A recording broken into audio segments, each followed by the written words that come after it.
We are Black Force. We are Arizona.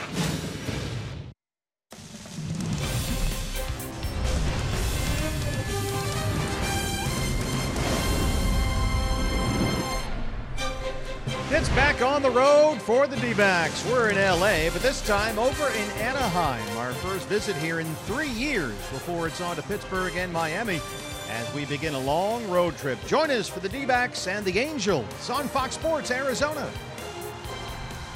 Good evening from the Big A, and welcome to the broadcast. Steve Berthew, Bob Brenly along the way. The start of this road trip finds us in Anaheim. A quick 2-game stop against the LA Angels. Your pitching matchup tonight, rookie Jaime Barea for the Angels. And for the D-backs, it's Zack Greinke, who for a while, Bob, used to call this his home ballpark. Yeah, he was traded over here to the Angels from the Milwaukee Brewers for 3 players, most notably Gene Segura going the other direction. And Zack enjoyed his time here in Anaheim. Went 6-2 with a 3.53 ERA and 13 starts pitching for the Angels. Signed as a free agent with the Los Angeles Dodgers after the 2012 season. Now he's here in the D-backs road visiting Gray up against Jaime Barea. And when you're talking Angels, of course, we have to talk Mike Trout, who basically leads the world in everything. Pretty much, yeah. I mean, this guy's on his way to another MVP season, hitting .328. He's got 23 bombs already, driven in 46 runs, usually hitting at the top of the order, 13 for 13 in stolen bases, and he's walked as often as he struck out this year. It's the D-backs and the Angels, Greinke and Trout. Enjoy it. It's coming up next on Fox Sports Arizona.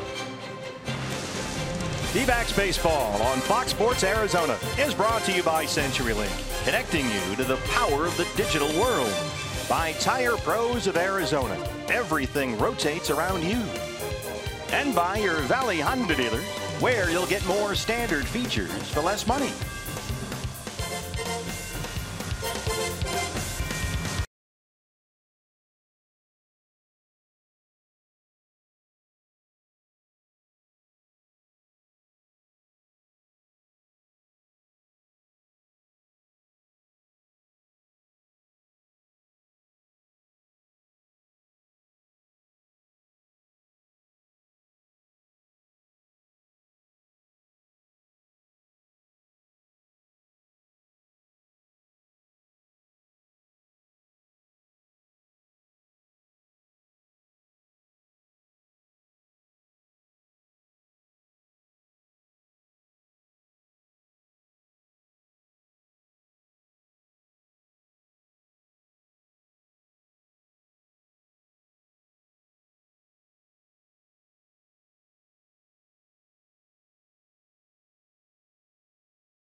By Buick, visit your local Buick dealer.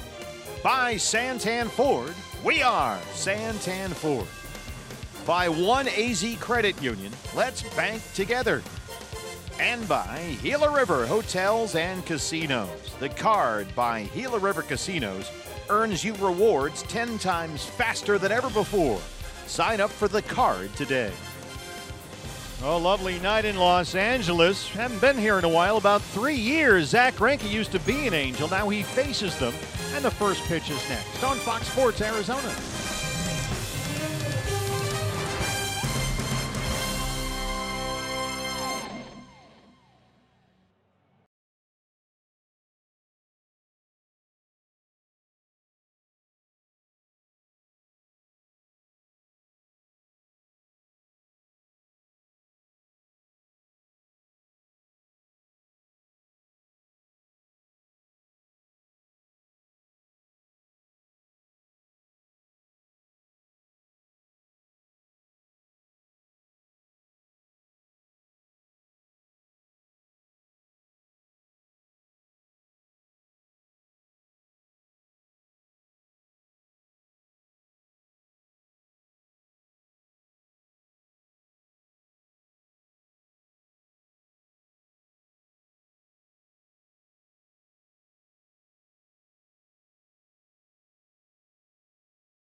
10-game road trip, 2 here in Anaheim against the Angels.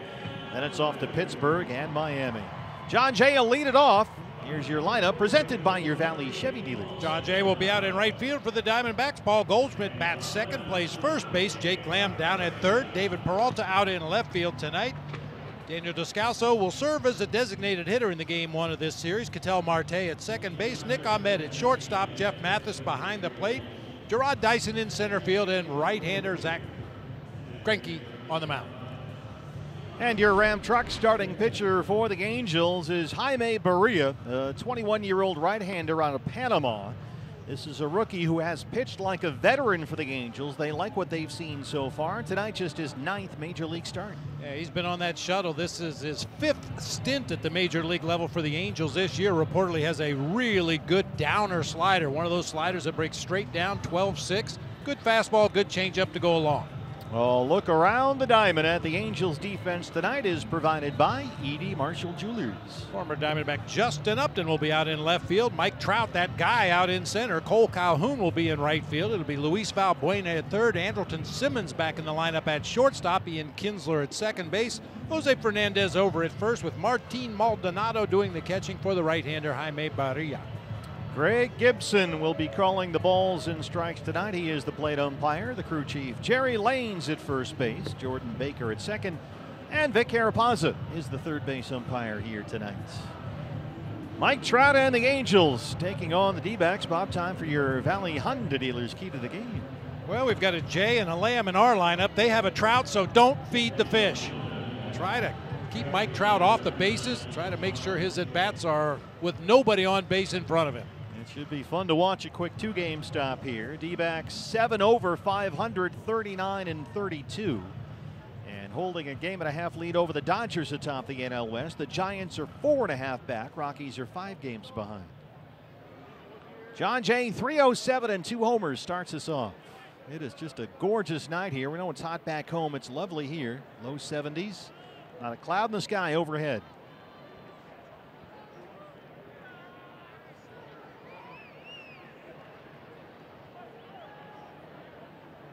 First pitch from right-hander Jaime Barea, and we're underway in Anaheim. Fastball away, miss. It's 1-0. Yeah, it's a little tough to tell with all the Angel red in the stands, but I walked down on the concourse before the ball game. A lot of Diamondbacks fans here tonight. Yeah, I'm with you. There was a whole bunch of guys walking around in D-backs jerseys. That's by Barea, past Kinsler and into right center field. Another base hit for John Jay starts us off. Boy, what an addition he's been. For a lot of different reasons. It solidifies that leadoff spot in the lineup. Now, I'm sure Torrey at times will give John Jay a day off and slide somebody else into that leadoff spot, but it's very easy to write his name in that one hole every day. Goldie and Trout head-to-head for 2 games here. Paul at 265, 14 home runs. 2 guys who are on track to become player of the month in their respective leagues. I thought it was fouled away. Kind of funny when Todd was talking to Goldie before the ball game about Mike Trout, and everything he said about Mike Trout, you would have thought the question was, tell me about yourself. Hits for average, hits for power, steals bases, plays great defense. And both guys, unbelievable work ethic. They work at their craft.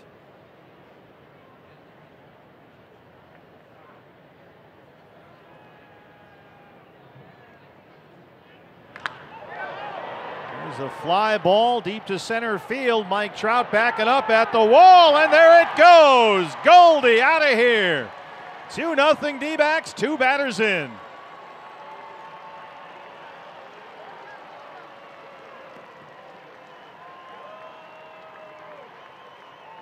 Now, not even one of the best defensive center fielders in the history of the game could do anything about that one. Woo! Goldie just blows this ball up to straightaway center field, up and out over the plate. You could see Maldonado coming out of his crouch to go after that one. And Goldie knocks it up there where the Flintstones live. Yabba dabba doo. That's a free Jumbo Jack. Jumbo Jack tomorrow. Jack in the box. The purchase of a large drink. Number 15 for Goldie to lead the team. 2-0 lead. Here's Jake Lamb.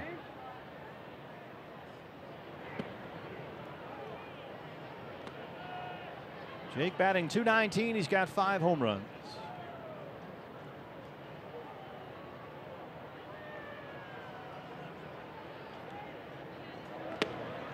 Here's that slider from Jaime Barea. He's got a good one. It's got some very sharp, almost vertical drop to it that opponents just don't square up. And he very rarely hangs one. He's shown very good command and control. There's the fastball. That's about tops for Barea, 92. It's a good fastball slider combo. He's also shown exceptional feel for a young guy with his changeup. That's a pitch he likes a lot. That was it right there. See it diving down and away from the left-hand batter. And he will take that changeup. He'll double up or even triple up with that changeup sometimes. You'll see a 3 in a row. So he's not a guy, that was the changeup right there. Doesn't blow you away with stuff, but he just locates very well, and he gets hitters to chase out of the zone like Jake Lamb right here. Yeah, a variety of sliders and changeups added bat to Jake Lamb. Ends up chasing one in the dirt for strike 3. Yeah, they really like what they've seen from this young man. Only 21, he'll be 22 next month. Out of Panama, David Peralta. 279, 14 home runs. First pitch changeup. Well, when you're behind in the ball game 2-0 after 5 pitches, it's time to break out the entire arsenal. A lot of pitchers will ease in with a fastball changeup or fastball slider combination first time through the opposing order, and then gradually mix in their secondary pitches. Barea has to go to the well early here tonight.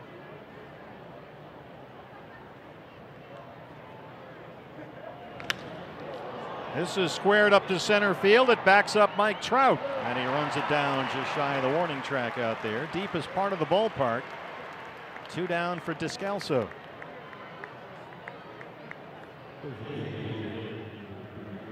This is generally not a hitter's ballpark at night. Now they have lowered some fences in right and right center, brought them in just a little bit, but they made some sort of architectural tweaks to the ballpark. Got a couple of new Diamond Vision scoreboards out there. So they're trying to make it a little more hitter friendly at nighttime. Yeah, the dimensions here are a little more reminiscent of a spring training ballpark. It's 350 down the line in right, 347 in left. The gap in left center is 390.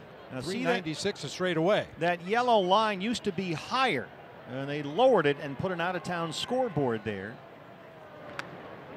Where that yellow line is across right and right center, they pushed the scoreboard back about maybe 6 inches a foot, right above the yellow line there.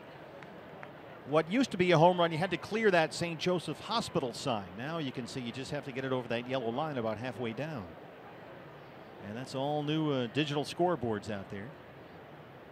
1-1 on Descalso. Boy, Barea just kind of nibbling around the edges here. After the single and a homer to lead it off. 2-1 on Daniel, the DH today.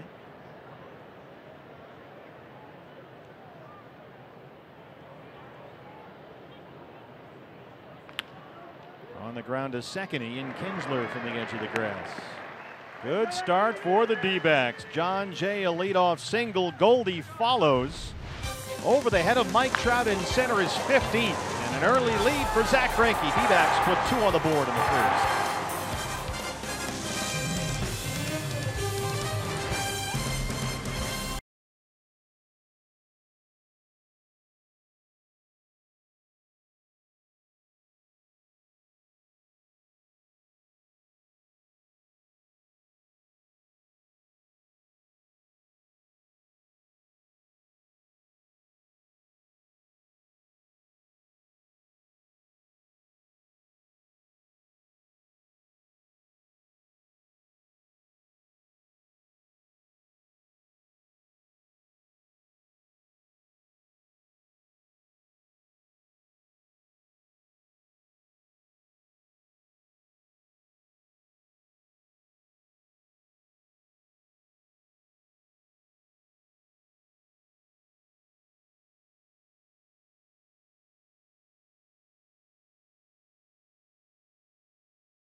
2-0 D-backs.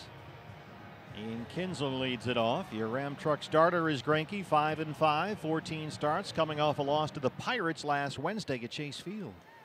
Yeah, only gave up 5 hits in 4 2/3 in that ball game, but the Pirates were able to score 5 runs with the help of 4 walks by Zach Greinke, a season high. Ian Kinsler, 220 and 9 homers.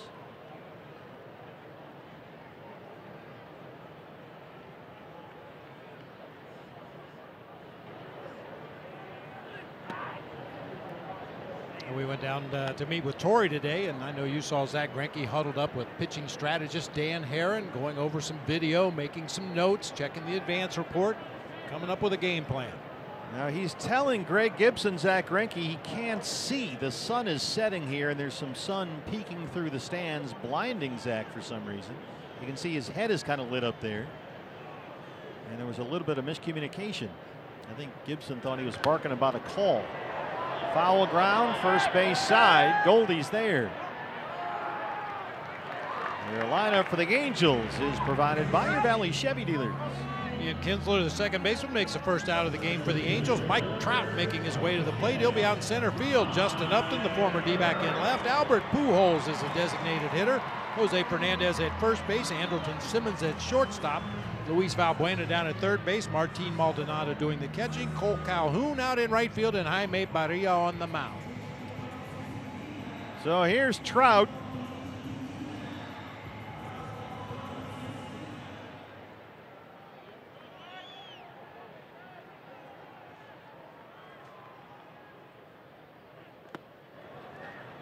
First pitch fastball's up and in. Trout hitting .328. He is leading the major leagues in, among other things, home runs and OPS and a bunch of other stuff. Yeah. That's a good spot for that fastball. Yeah, got to be careful down there, though. Mike Trout is a deadly low ball hitter. He's a deadly hitter anywhere in the strike zone, but especially down. Jeff Mathis behind the plate, as per usual with Zach Greinke. Mathis himself a former Angel. Tried that hard changeup in, almost hit him with it. It's 2 balls and a strike. A little more fading action on that changeup than we're used to seeing. Chases Trout out of that right-handed batter's box. Nothing wrong with that. You can see the sun kind of setting on Zach's face right there, standing out of the pitcher's mound. Still a very light sky here. Trout, as always, leading everyone and everything. He has scored more runs than anyone in baseball. He has homered more than anyone in baseball. He's walked more than anyone in the game. This year he has 60 walks and 60 strikeouts. How about that?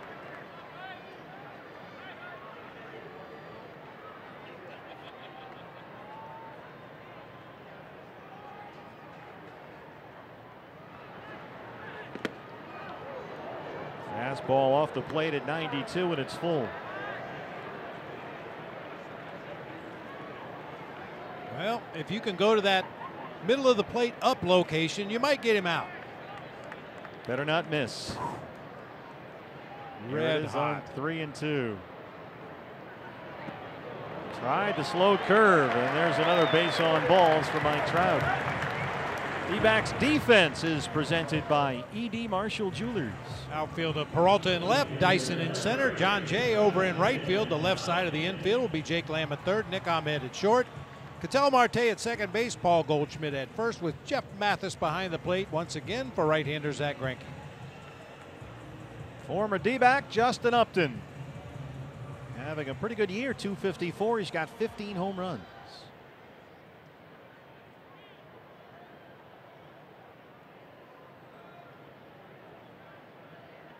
Trout has been running more this year, 13 stolen bases. He's not yet been caught.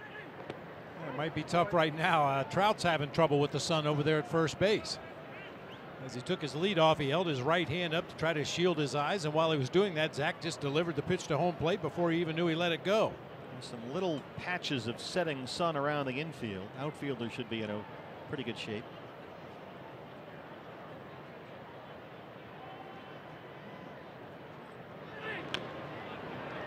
Upton got a fastball in, and Greinke's ahead 0-2. Upton comes in with a 5-game hit streak. He's hitting almost .330 in June. He's heating up. You can see Albert Pujols back there. The DH is on deck.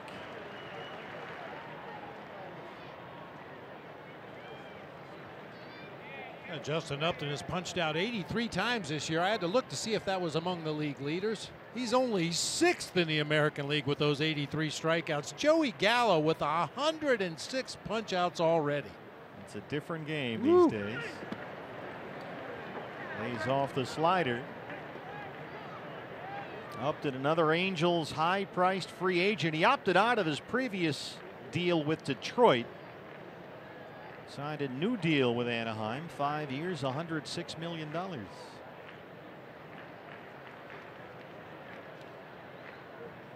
D-backs have 3 infielders on the third base side against Upton. Here's the 1-2. Lifts that one foul and out of play.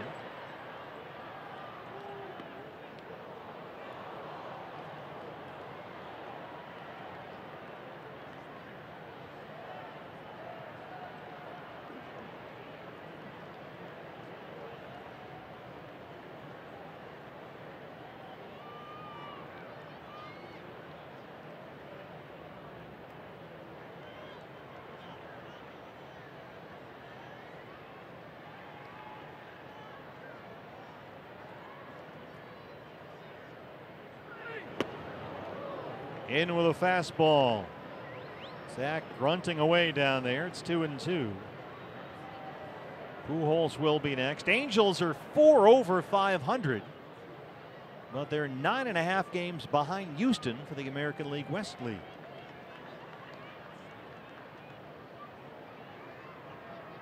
Seattle is in between the Astros and the Angels in that division. Changeup misses down low. He went 3-2 on Trout, lost him. Now it's full on Upton.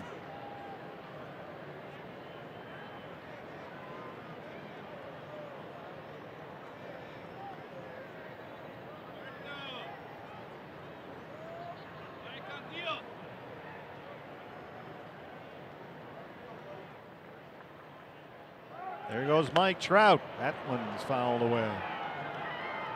Greinke went to the fastball. Good velocity so far from Zach. We've seen a consistent 91, 92. Torey Lovullo, in talking before the game, was saying he'd like to see Zach be a little more aggressive with a fastball here tonight. Seems like the last couple of starts he's kind of been nibbling with his secondary stuff. And we've seen Zach come out throwing fastballs here early. 8th pitch of the at-bat to Upton right here. Here goes Trout one more time. Called strike 3. And Trout steals second. I can tell Marte immediately pointing into the Diamondbacks dugout. I think he thinks he caught Mike Trout on the back or on the shoulder here as he went sliding by. The throw was a little bit wide at second base. Couldn't tell from that angle, but if there was contact, it was well before Mike Trout got to the bag. They're going to challenge this, I believe. They got a pretty good case.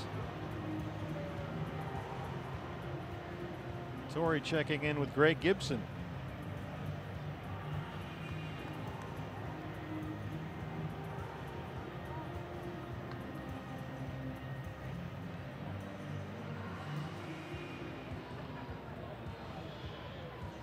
I'm not sure what the discussion is here with home plate umpire Greg Gibson. The umpires keep signaling for the headsets, and they're looking in the wrong spot. Pujols is telling the umpires, no, you guys are going to the wrong side. They're over there. Now here come the headsets. The umpires were heading over to the Angels dugout when the headsets are right directly behind home plate. And we believe from our look in the truck, like this should be out. This should be a strike him out, throw him out.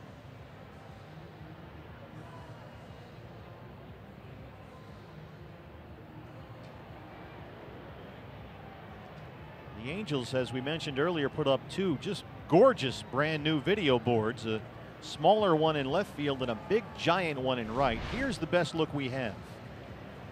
Was there contact? Yes, there was. He is out. And he is out. So it's a strike him out, throw him out to end the first inning. We'll head to the second at the Big A. D-backs lead the Angels 2-0.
Gets second, but Ketel Marte got himself into a position to make the catch and just swipe anywhere in the vicinity. Caught Mike Trout right on the numbers as he slid past.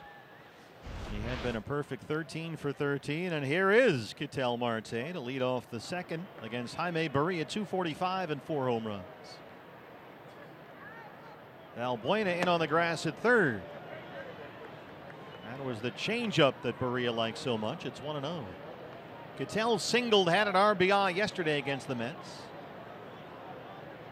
Mets are playing at Coors Field in Colorado tonight as they continue their West Coast swing.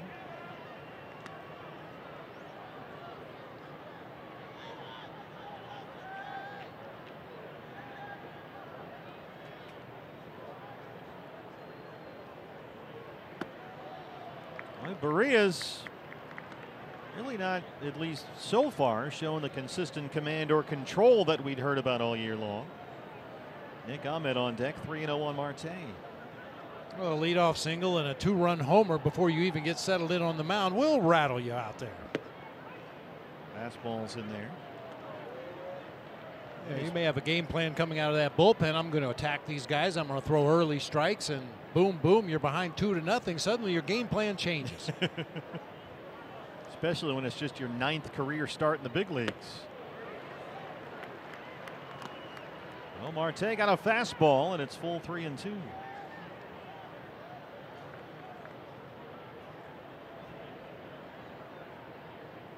Martin Maldonado behind the plate, the former Brewers catcher.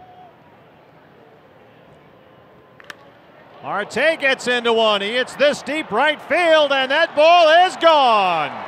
Ketel Marte makes it 3-0 D-backs.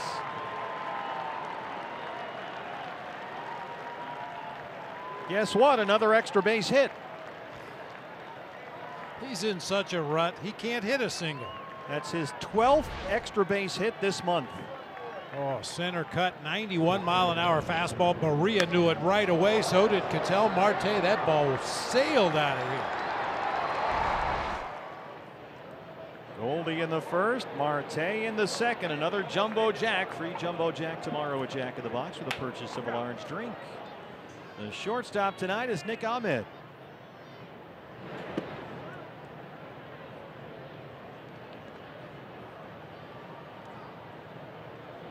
Nick batting .221, 9 homers.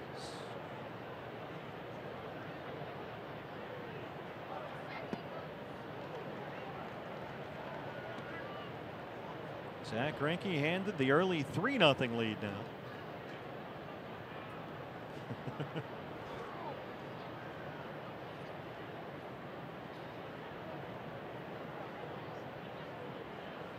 You know, this is unusual for the Angels despite a litany of injuries, and they have had ridiculous injury issues this year. They've been getting very good starting pitching lately. Their starters' ERA since May the 1st is 2.91. That's the best in baseball. But they trail this one early 3-0. Fastball's off the plate, gets the call from Greg Gibson, and it's 2-2. Yeah, the Angels currently have 13 players on the disabled list. They've used 46 different players this season, including 25 pitchers already. That will stay fair. Barea's on it, swing and bunt, and they retire Ahmed. Yeah, the Angels earlier this month set a team record. They had 15 players on the disabled list all at once. It's down to 13 now. Yeah. But this is just since June the 2nd. And Shohei Ohtani, probably the biggest name on that list, certainly among fans here in Southern California that planned their days at the ballpark around when he would pitch. They just got Simmons back over the weekend. Cole Calhoun came back today off the DL. Here's the former Angel, Jeff Mathis. There's that good Barea slider, 0-1. Jeff originally drafted by the Angels out of high school in Marianna, Florida. The first-round pick back in 01. Spent his first 7 seasons in the majors right here in Anaheim.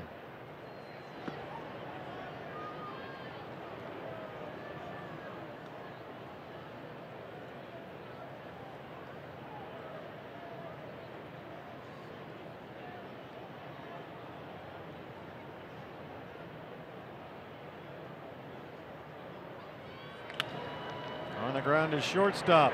Andrelton Simmons, one of the best in the business, takes care of that one.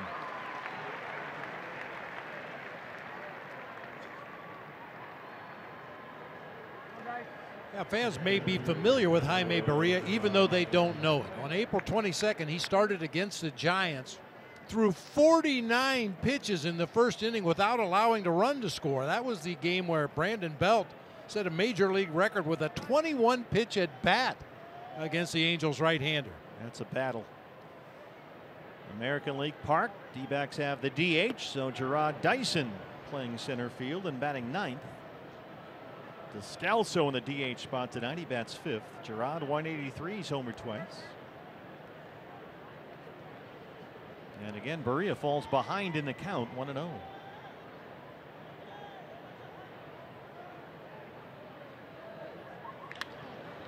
This is in the air to center field.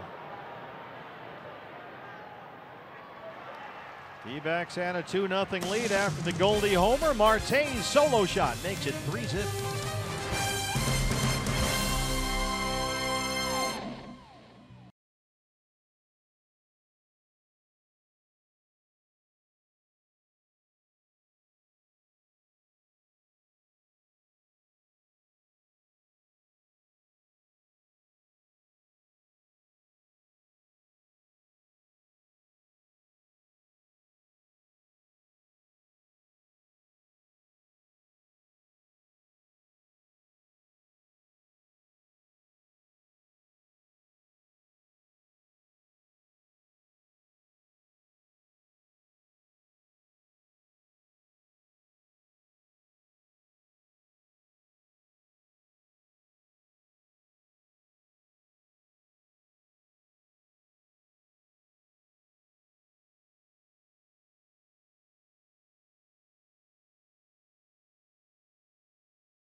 D-backs. FIFA World Cup action continues tomorrow on Fox and FS1. It all kicks off with Colombia and Japan 4 a.m. on FS1. Then Poland battles Senegal at 7 on Fox. Russia and Egypt at 10. The FIFA World Cup Tuesday on Fox and FS1. Don't forget you can stream it all live on the Fox Sports app. Here is Albert Pujols. I know you were up in the hotel very early this morning watching some of that. Couldn't stop. Harry Kane with a big game, 2 goals against Tunisia for England. Looked really good. I got a possible explanation why Barea has started so slowly today. Why is that? He's from Panama, and Belgium beat Panama 3-0 today, so he might be in mourning. Caught him on a good day. Greinke quickly ahead of Albert Pujols, 0-2. Pujols homered yesterday in Oakland. Career home run number 625. He belts this one at Dyson in center.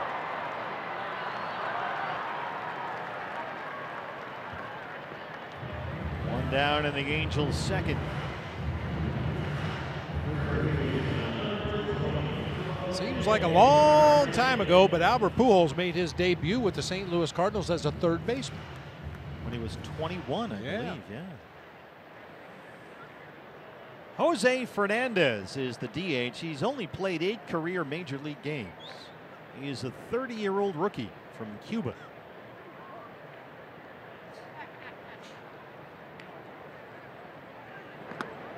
D-backs put 3 infielders on the right side against Fernandez. I think that's a real good first pitch there from Zack Greinke. You can see Fernandez, that back foot is almost on the inside line of that left-handed batter's box, and then he closes up. He is right on that inside corner. Swing and bunt. Rolls nicely right to Zack. 2 down.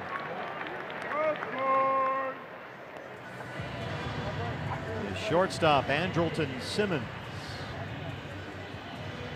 Simmons was one of the Angels walking wounded earlier this month, as we showed you the previous half inning. Just came off the disabled list this weekend. He'd been out with a right ankle sprain, having a very good offensive season. .318 batting average. He's homered 4 times. Well, and you hope for early contact here because you're not going to strike him out. He's punched out only 10 times in 223 at-bats. Fastball's a strike, 0-1. Now, mentioning soccer, Simmons grew up in Curacao playing soccer, where ankle injuries are kind of pretty common, actually, and he came right back after missing 10 days without any rehab games. And he was telling the Angels folks, yeah, my ankle, all the tendons down there, they're all stretched out from soccer. I knew I'd be back right away. And he was out only about 10 days. Maybe a new off-season training technique for some of the guys that have had ankle problems. This is already through the first 6 batters, the third 0-2 count for Zack Greinke. Boy, it swung at a fastball almost above his neck that time. It just did get a piece.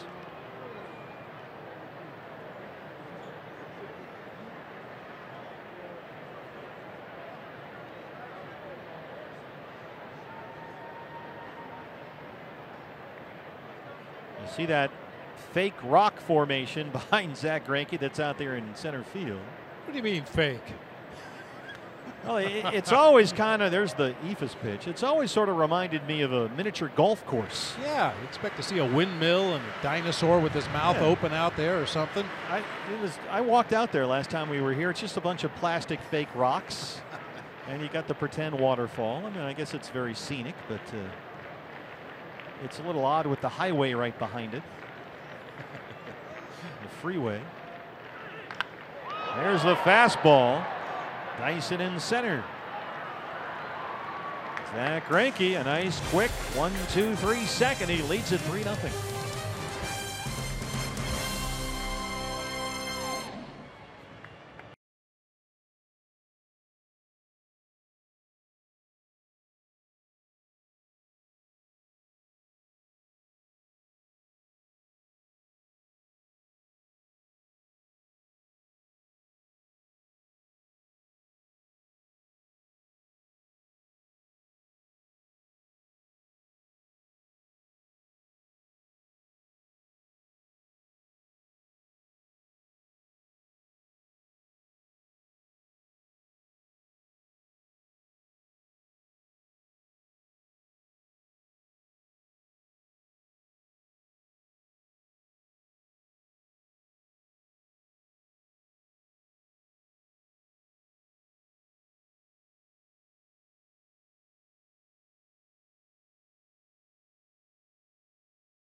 Barea. July 4th, only 2 weeks away, fans celebrate Independence Day at Chase Field when the D-backs take on the St. Louis Cardinals. It's a 7 o'clock game. Fans will enjoy the biggest fireworks spectacular in town, presented by Gila River Hotels and Casinos. Get your tickets at dbacks.com. And we'll see you at the ballpark July 4th. John Jay singled and scored to lead off the ball game. Came home on Goldie's 2-run homer, 2 batters into the game. This is chopped to first for Fernandez. Paul Goldschmidt making his way to the plate, put the Diamondbacks on the board with that 2-run homer back in the first inning. Well, it wasn't a very long at bat. First pitch fastball comes right back with another 91-mile-an-hour heater, this time elevated up and out over the plate, and Goldie hit it out into the rocks. His 15th of the year, that now leads the team. Also has him second on the team at RBIs behind Descalso.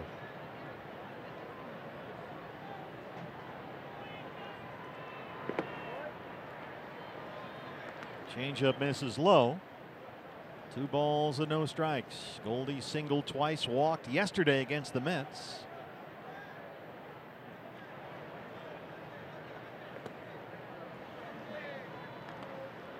Told you that Barea loves that changeup. He'll throw it 2 and 3 times in a row if he's feeling it. Seems unusual for a very young guy to have that much confidence in his changeup at this level that he throw it that often.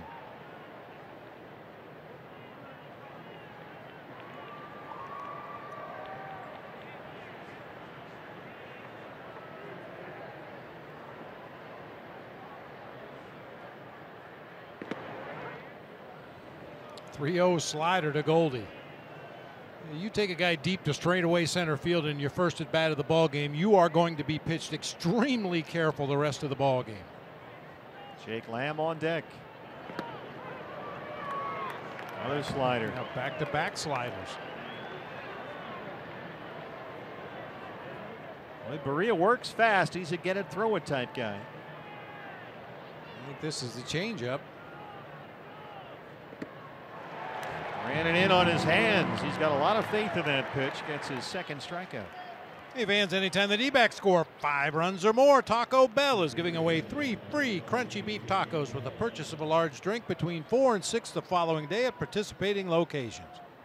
Barea got Jake Lamb to chase a pitch and strike out his first time up.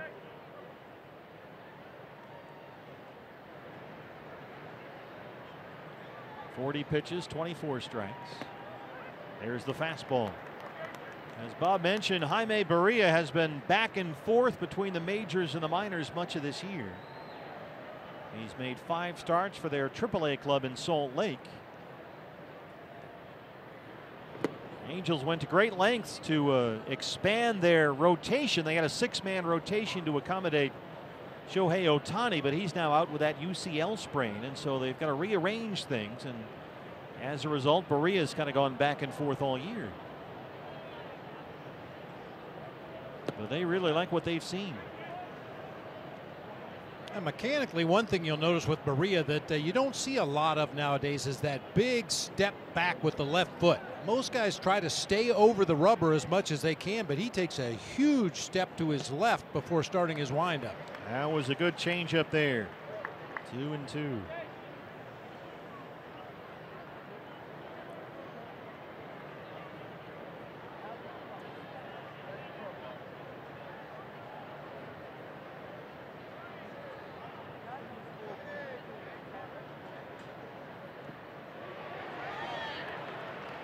He got Lamb again.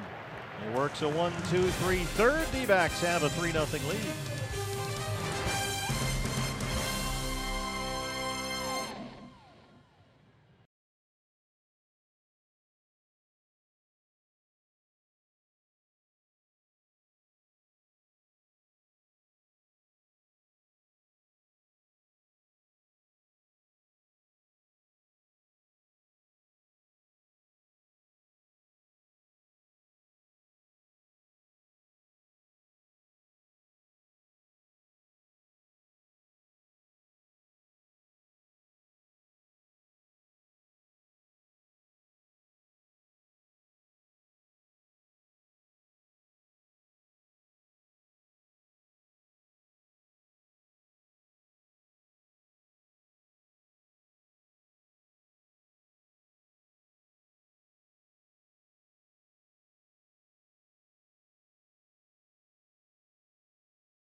This team going out and hitting early against the machine, the batting practice machine. And earlier today, Paul Goldschmidt, Jake Lamb, Daniel Descalzo out there with Dave Magadan, the hitting coach.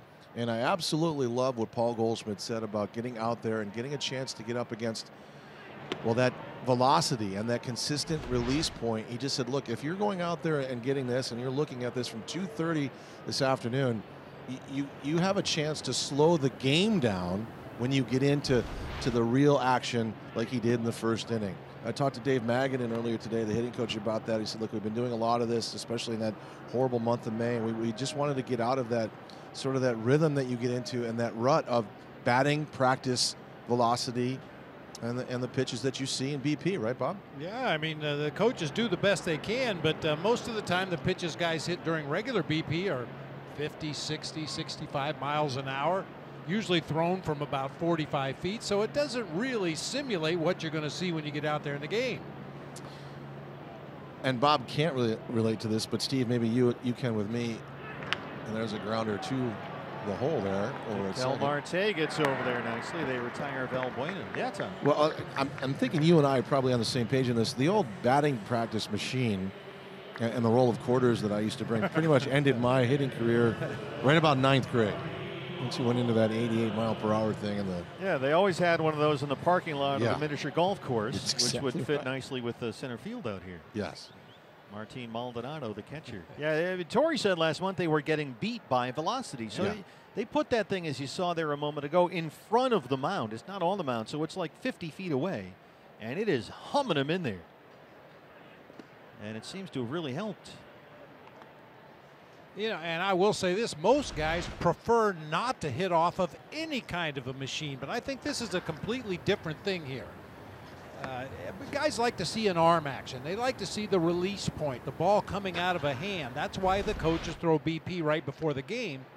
But in order to get up to velocity, and as you said, Torrey admitted the team was having trouble with high velocity pitchers. That's a great way to just speed everything up a little bit and realize that you have time with high velocity pitches to still react to what you see. Yeah, I mean, we talk about how hard these guys work, and the work ethic on this team is through the roof. It's outstanding. That's the kind of stuff that goes on here. I mean, you got to get down here at noon, 1 o'clock and start doing that stuff for a 7 o'clock game. It's a long day for these guys. So much happens before the game comes on TV. I used to go right from the 18th hole with the clown hole right to the cage. That's where it all ended for me. Sorry, I'm still stuck on the miniature golf thing. Seriously, have you been out to those fake rocks? You're sending me out there at some point. No, I'm not. I'm not in charge. I'm just some dope sitting here. No, I'd love to go out there. Last time we were here, I walked out there before a game. There's the slow curve. There's a gate. You can climb up the ladder where the camera guys goes. Okay. See how there's that little canopy out there right behind Zach right there, and then you can climb the rocks. And there's a T-Rex and a tar pit out there somewhere, right? They would probably frown on it if you did it during the game. Don't fall in the creek. Okay. Swing and a miss. Maldonado strikes out. Second strikeout for Greinke, who's now set down 6 in a row. It does look a little bit like a vertical trout stream. You don't suppose they put it in there just to make Mike feel comfortable in center? Oh, because he's a trout? Yeah. Maybe you want to go out there, drop a line in the water. It'd be plastic fish. They might stock it. You don't know, right? Cole Calhoun activated from the DL before the game tonight. He'd been out with a right oblique strain since the end of May. And that's a big welcome back for Cole Calhoun, who came into tonight hitting 145. He's had a miserable season. A $145 in his first 50 games, but that's a good start back for the disabled list. First hit for the Angels. Here's Ian Kinsler. I mean, I don't think the Angels expect Cole Calhoun to be a big-time, high-average hitter, but they do expect him to hit the ball in the seats once in a while. He's only got 1 home run this year. Cole Calhoun out of Buckeye in ASU.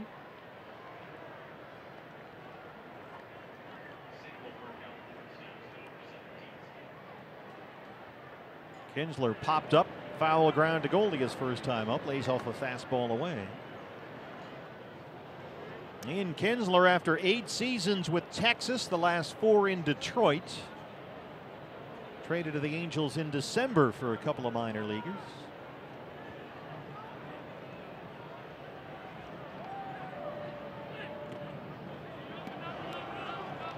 Zach missed his spot with that changeup. He's behind on Kinsler 2-0. The single by Calhoun snapped an 0 for 17 skid. He's a good player too. He does a lot of things well. That's a very unusual season for him. He's been a productive guy here for several years. There's been a lot of very productive players, at least historically they've been productive, that have had trouble getting off the mark this year. Slider missed. He's behind 3-0, and you start to get into the heads of state behind Kinsler, Trout, Upton, Pujols.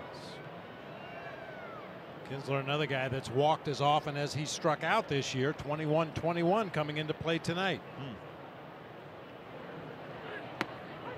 There's the high fastball. Kinsler out of Oro Valley, Arizona.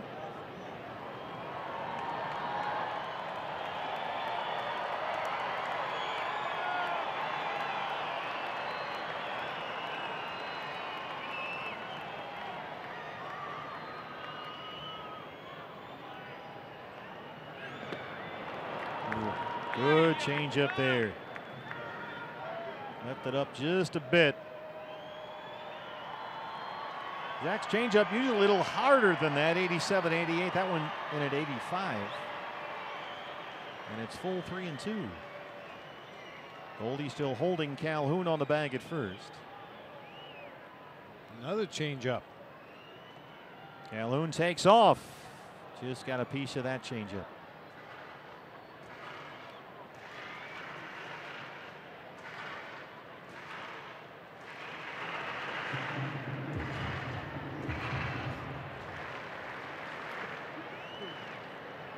You got to be careful with Kinsler. He's only hitting .220 this year, but he's starting to heat up. He's got 6 homers in 15 games this month.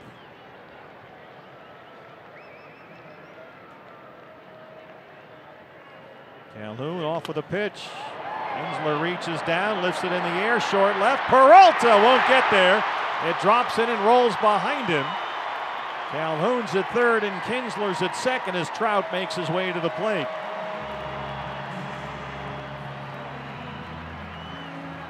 Really good job by Nick Ahmed to get out there, get behind David, and back the play up.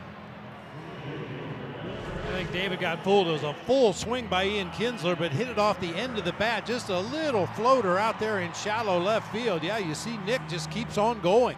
David makes a diving attempt coming in. Nick sprints out to get the ball and hold the runner at third base.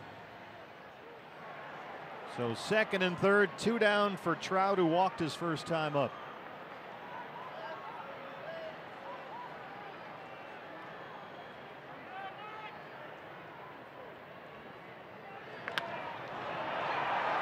Tell Marte dodged a big-time bullet right there. Greinke strands 2. It stays 3-0 D-backs.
Out again, the Angels' threat. Now we start the fourth with David Peralta against rookie right-hander Jaime Barea. Peralta flying out to center his first time up. Barea has retired 6 in a row since the Marte homer that made it 3-0.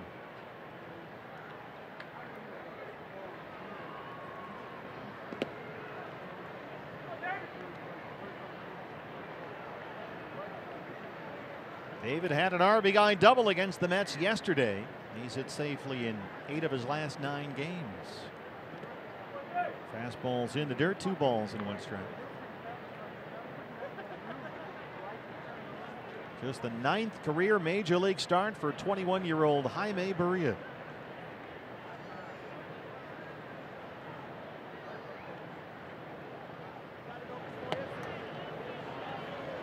Good changeup there, 2-2. Barea won his major league debut. That was April 11th at Texas. 5 innings of 1-hit ball in his first ever big league game. He went undefeated in May.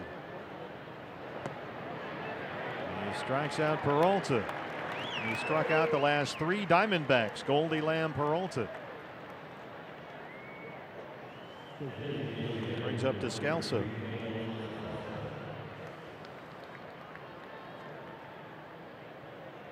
Barea last month beat the Orioles, beat the Rockies, beat the Yankees. 4 starts in May, he gave up a total of just 7 runs. That included a win at Coors Field and 7 innings of 4-hit ball against the defending champion Astros.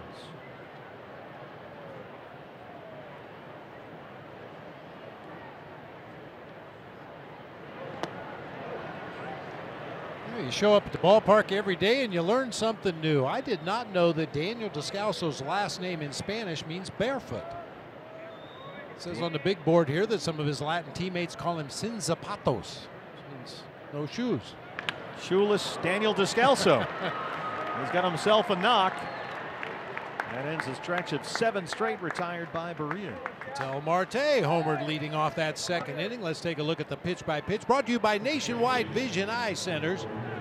Eye on the game. Marte works the count to 3-0. Took a changeup and 2 fastballs to get to that 3-0 count. And took a fastball for a called strike right there. Comes back with another fastball. Had a good rip at that one. Comes back with another one. 91, 91, 91. Almost in the same location. That's a tough way to pitch to a major league hitter. His 5th of the year. That followed a 2-run homer by Goldie in the first.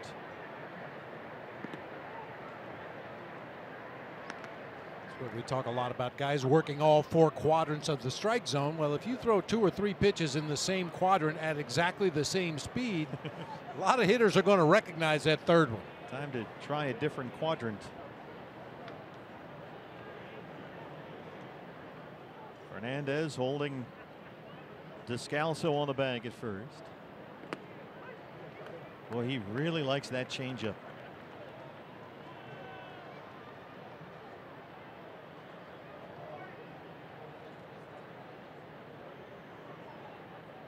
One thing they like about Barea, you mentioned the sort of the step back when he's pitching from the windup. He's got an old school streak in him. This is a young guy that never looks at the radar gun, doesn't care, he just pitches. You don't find too many guys like that these days. There's a lot of different opinions out there about the build of a pitcher, but I've always heard if a guy has thick, stocky legs, and certainly Barea has that, and a long upper body, they tend to be the best pitchers.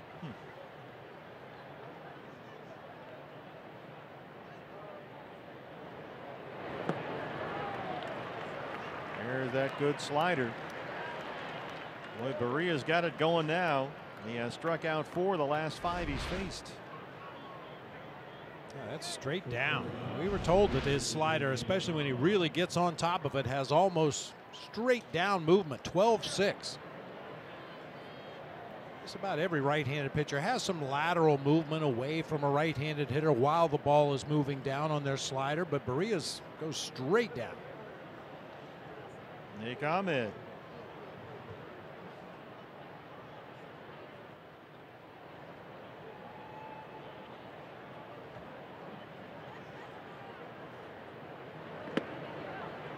Fastball away, missed. This month, Barea has worked 6 scoreless innings in a win here against Texas.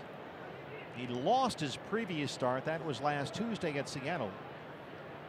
Gave up 3 runs on 8 hits in 5 innings.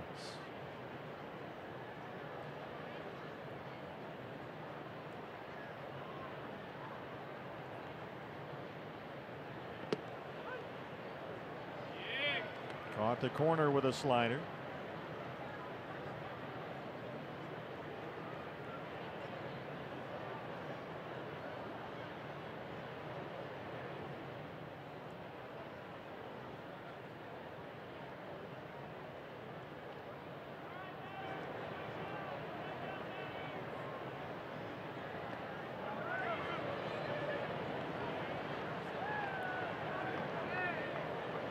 It's a wise idea as a base runner to never take your eye off of Martin Maldonado. He's got a gun behind the plate and he loves to throw.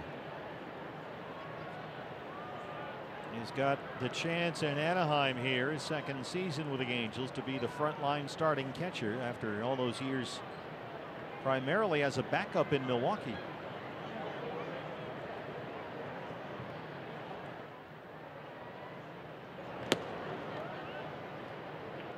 Maldonado was the guy that hit the game-winning home run in Milwaukee, right? That super long extra inning ball game on getaway day. It was 17 innings at Miller Park, May 31st, 2015. You and I did the game. It went 5 hours and 49 minutes. He hit it off Vidal Nuno. Brewers won at 7-6 against El Nuno, which of course is Spanish for the Nuno. Haven't heard that one in a while. Haven't had the chance. 5:49 at Miller Park that day, and Maldonado ended it with a walk-off homer in the 17th. You saw Maldonado step out in front of home plate right there, indicating to the infielders there's 2 outs. If there's a play to be made, it's going to be at first base. The runner over there, Daniel Descalso, is going to be off with the pitch, so a ground ball hit to one of the infielders. The play is at first base.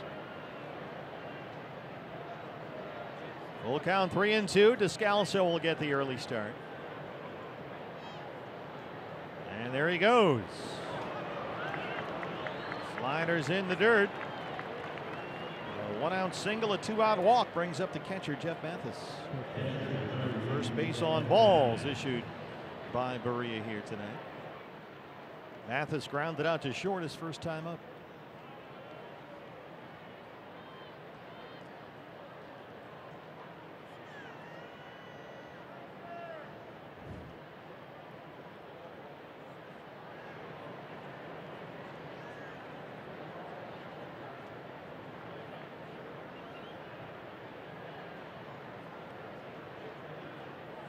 Two on and 2 out. D-backs lead it 3-0 here in the 4th.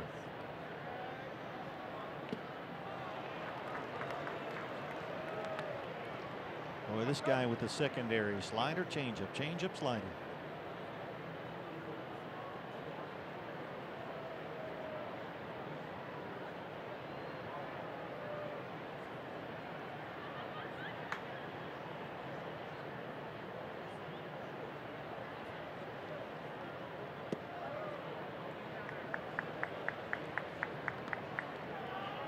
He likes to try and get you to chase that slider, especially down and away to the right-hand batter. Looking either for swings and misses or soft ground ball outs. Mathis laid off that time, and it's 1-1.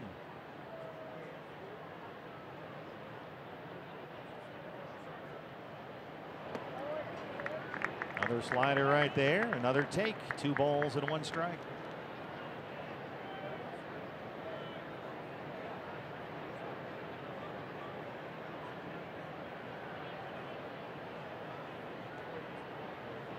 Kinsler, the second baseman, right in Descalso's back pocket. Now he's backing off a little bit.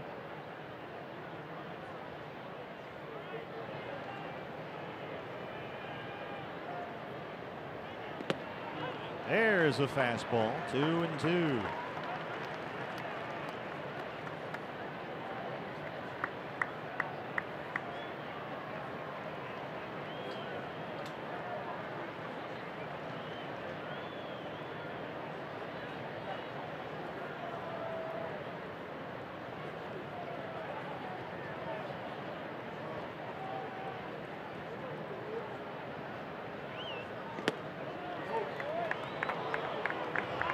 Trying to sneak that slider through the front door. Good call by Greg Gibson back there, and it's a full count. Dyson would be next. Descalso's at second, Nick Ahmed at first. Fourth 3-ball count for Barea.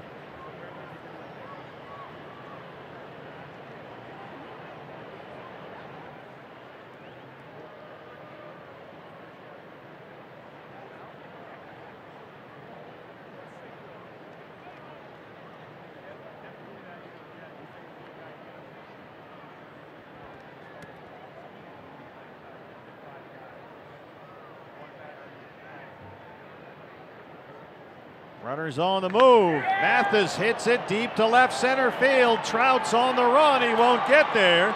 Descalso scores. Nick Ahmed right behind. A 2-run double for Jeff Mathis. And it's 5-0 D-backs. Did you say 5? I said 5. Tacos. Fat and Happy continues here in June. Good grinding at bat there by Jeff Mathis. Eventually gets a pitch in the middle of the zone. That ball was hooking away from Mike Trout the entire time. I thought Trout might be able to run that one down, but no chance. 2 RBIs for Jeff Mathis. That'll get Charlie Nagy, Angels pitching coach, former D-backs pitching coach, out to the mound. Good for Jeff. 5-zip Diamondbacks.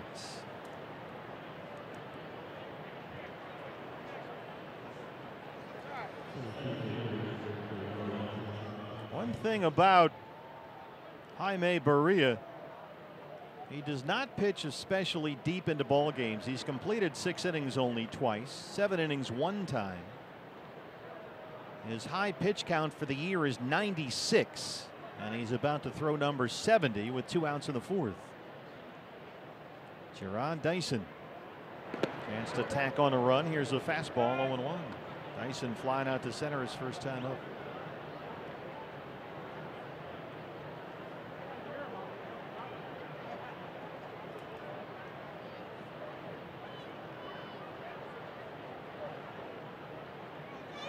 Throws bunt. That gets Valbuena in from third a bit.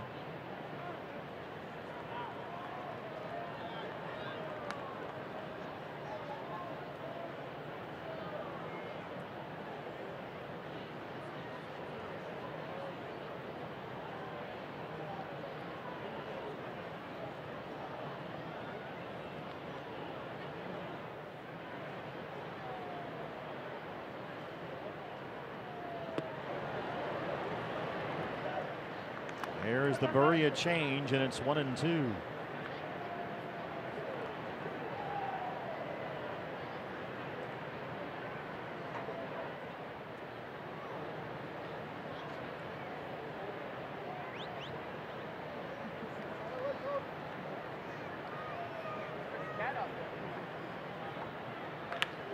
That one will drop into right field. They're going to wave Mathis. That one gets behind Calhoun and rolls back to the track. Dyson flying into third. He'll stop there. 6-0 D-backs. It got behind Cole Calhoun in right. That'll be a single and an RBI for Jarrod Dyson. An error on Cole Calhoun.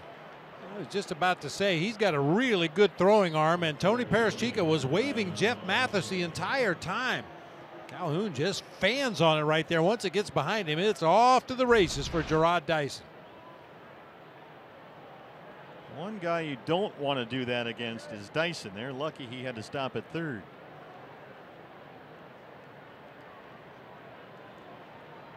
John Jay singled and scored to lead off the ball game. 1 for 2. Chance to tack on one more run right here. Changeup misses low.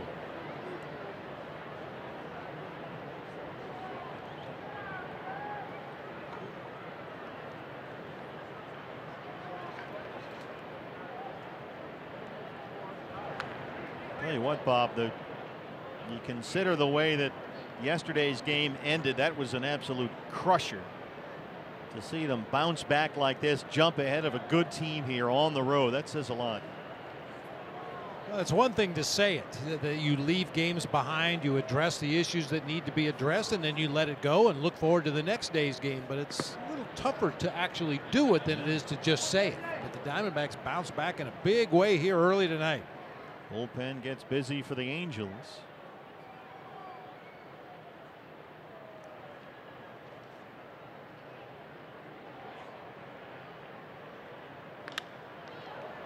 Simmons saves a run. But the D-backs add 3. We'll go to the bottom of the 4th. At the Big A, it's 6-0 Diamondbacks.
The Dyson RBI knock, 6-0 D-backs.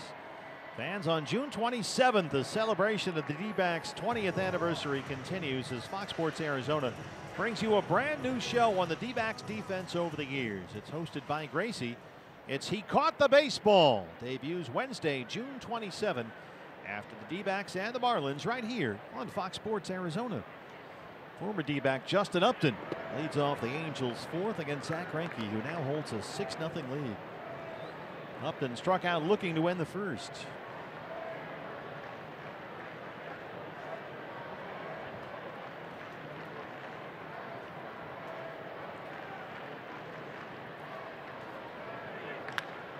This one is launched deep to center field and way out of here into the rocks. Justin Upton is 16th, and the Angels are on the board.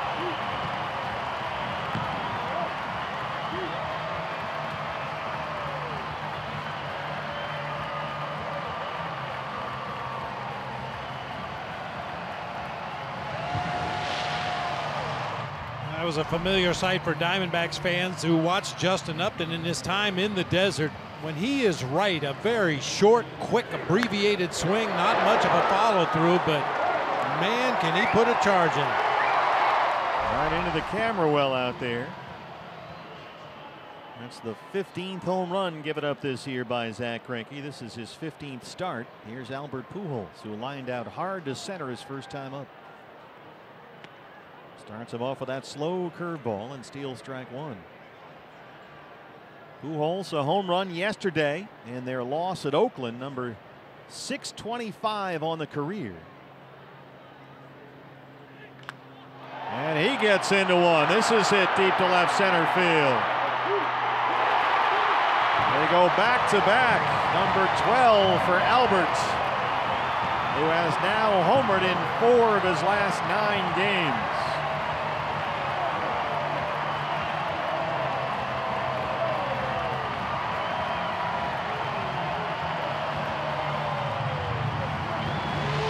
Ball is not supposed to carry well here at night, but The last two have really been touched up. Albert Pujols taking a slider out there to left center field. Dyson gave this one an effort at the fence, but just couldn't quite get up there high enough. Well, Pujols now just 4 homers shy of passing Ken Griffey Jr. for 6th on the all-time list. He has homered off 400 different pitchers in his career. Jose Fernandez, the first baseman, takes a big cut at that fastball. Trying to make it 3 in a row with a 1 swing. See if Zach can shake those off and settle down.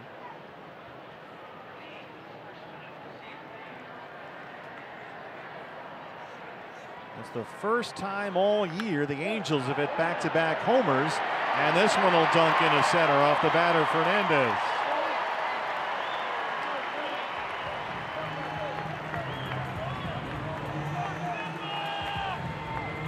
Mike Butcher, former Angels pitching coach, he was here for a long time, out to the mound. Hey fans, the day after every D-backs win, get 50% off all pizzas at regular menu price using promo code DBACKS50 at papajohns.com. Butch was the pitching coach here from 2007 all the way through 2015. In fact, there's a lot of Angels connections for the D-backs coaching staff. Mike Fetters, the bullpen coach, played 4 seasons for the Angels, and Torey Lovullo had maybe his best season as a player as an Angel. That was 1993. And Torey had a career high 251 batting average. LA native. 6 homers. Yeah, that's the best he's got right there. Still looking for the first out here in the 4th. Andrelton Simmons lined out to center his first time.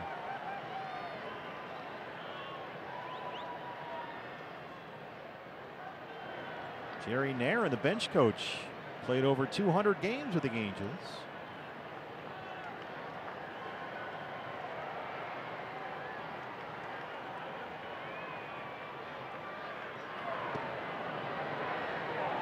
He didn't go, says Jerry Lane at first. There's Jerry Nair. So a lot of Angels connections here with the D-backs. And conversely, former D-back pitching coach, as we mentioned earlier, Charles Nagy is now Mike Scioscia's pitching coach here with the Angels. Former D-back Eric Hinske is Anaheim's hitting coach.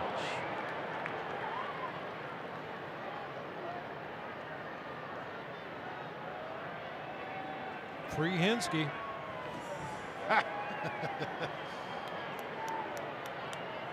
There he is. Boy, he used to scare the heck out of Wade Miley on flights. Wade did not like to fly, and Hinske found that weakness, and boy,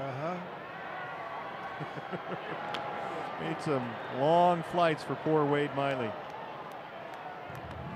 Yeah, you don't want to show any weakness to your teammates whatsoever, whether it's fear of flying or fear of bugs or snakes or heights or whatever it happens, clowns. If you have a fear of something, your teammates are going to use that against you for the entire season. I know that no one ever did that to Bob Melvin, fear of clowns, did they? No. That'd be a terrible thing to do. If you're wondering what we're talking about, in spring training down at Tucson Electric Park, Luis Gonzalez found out that Bob Melvin has a horrible fear of clowns. And, you know, Gonzo had more money than sense, so he called around and found a company that rented out characters, you know, different for birthday parties and what have you, and had him send 3 clowns out to the ballpark to stand on top the first base dugout while Mel was managing the Mariners. Fernandez off with the pitch. Lamb has it at 3rd. And they retire Simmons for the first out of the bottom of the 4th. Kind of backfired because I don't believe Mel even came out of the dugout that day where he could see the clowns, but he was well aware that they were on top of his dugout. They were too scared to come out. Here's Valbuena, the 3rd baseman, grounded out his first time up tonight. The Angels gave former Reds shortstop Zach Cozart $38 million over the winter before inserting him as their everyday 3rd baseman, but Cozart Went down last week with a left shoulder injury. No telling when he'll be back. So it's Valbuena at third. There's that curveball. That seemed to be the issue with Cozart when he was with the Reds. When healthy, he put up good numbers, was a solid major league player. You just couldn't keep him on the field with any regularity. And as we mentioned earlier, Angels right now have 13 players on the DL. About a week ago, it was 15.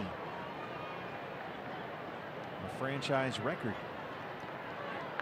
And that'll stay fair for Goldie. Greinke gets over there. Fernandez in at third with 2 outs. I don't know what's going on. Every team we play, including the D-backs, seems to have a whole bunch of key guys out with injuries.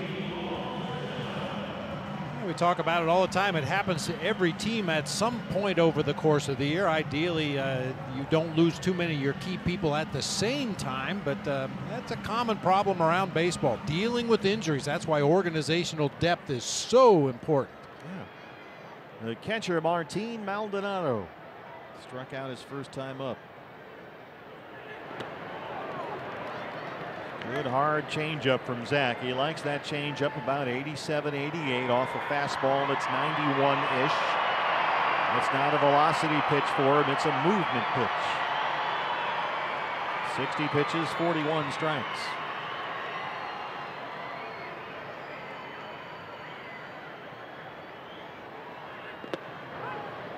Fastball at the knees. He jumps ahead 0-2. Trying to get out of this fourth. Upton and Pujols back-to-back homers after the D-backs took a 6-0 lead. Fourth 0-2 count of the ball game for Greinke. Mathis wants time. I think maybe that was one of those tweeners. Jeff had hung down one sign, was getting ready to hang down the next one, and Zach started into his motion. Jeff wasn't quite sure which pitch was on the way, so he quickly called timeout. Here's the 0-2. Another hard changeup, swing and a miss. Maldonado strikes out. Angels on the board at 6-2 D-backs after 4.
Will lead off the 5th for the D-backs here. They lead the Angels 6-2.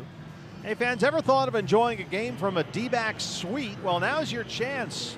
You can get it for a great price. The D-backs 20th anniversary suite sale is going on right now. And you can book a luxury suite in July for just $19.98. But there's only 2 days left Call 602-462-4119 or log on to dbacks.com/suites and get your suite for $19.98. 18 to 24 people, parking passes, the whole deal. They'll treat you like a king down at the ballpark. Goldie is homered and struck out. He leads off the fifth against the new pitcher for the Angels, right-hander Noe Ramirez. As Jaime Barea goes only 4 innings here. Noe Ramirez, a local kid, went to high school and college right here in the Los Angeles area, went to Cal State Fullerton. Was a waiver claim from the Boston Red Sox. Fastball right by him. Curveball, fastball to start him off. It's 0-2. So Barea goes 4 innings, gives up 6 runs, all earned. A walk and 5 strikeouts.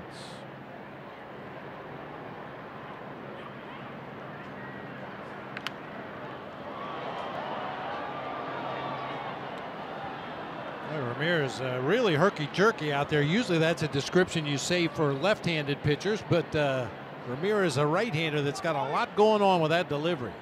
Elbows and kneecaps and leg kicks.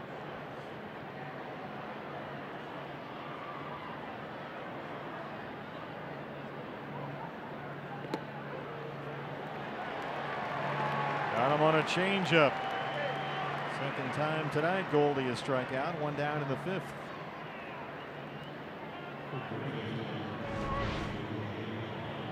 Occasionally these pitching changes this early in the ball game can work out in favor of the team that makes the pitching change. You know the Diamondbacks did a lot of video work. A lot of their advance reports today were on the starting pitcher.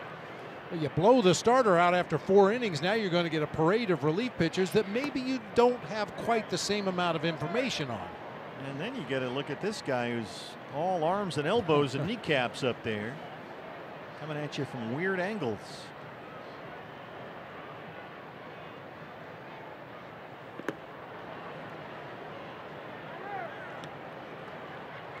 Jake struck out twice against Jaime Barea. He's 0 for 2.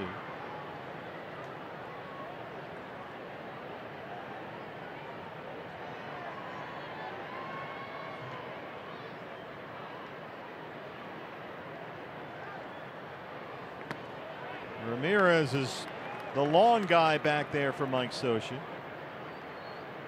Last month, career highs, 3 innings pitched. He had 4 strikeouts in a game against the Twins.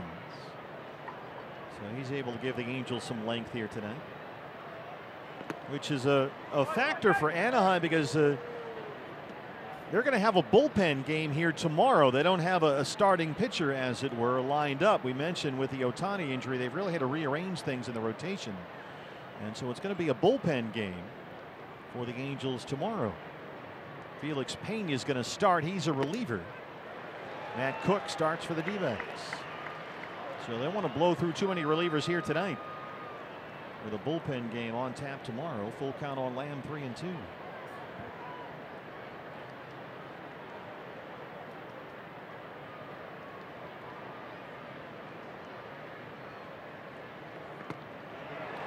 Jake can't lay off that fastball away. Strikes out for the 3rd time tonight. Boy, and a lot of Jake's strikeouts lately have been just like this. Check swings, very unsure of himself. Maybe he's not quite sure where his own strike zone is right now. A lot of check swings.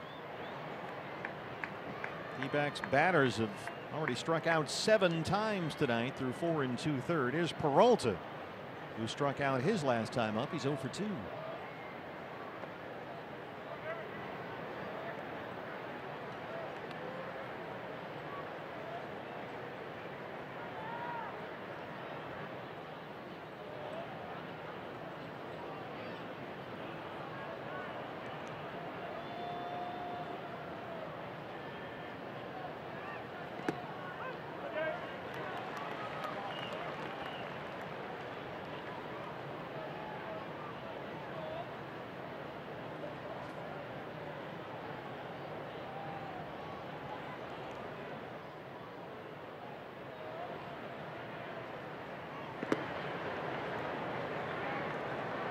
Keeps trying to pick away at that outside corner against lefties with that 2-seam fastball that'll sort of dart away from the left-hand batter. Missed wide that time, and David's ahead 2 balls and 1 strike.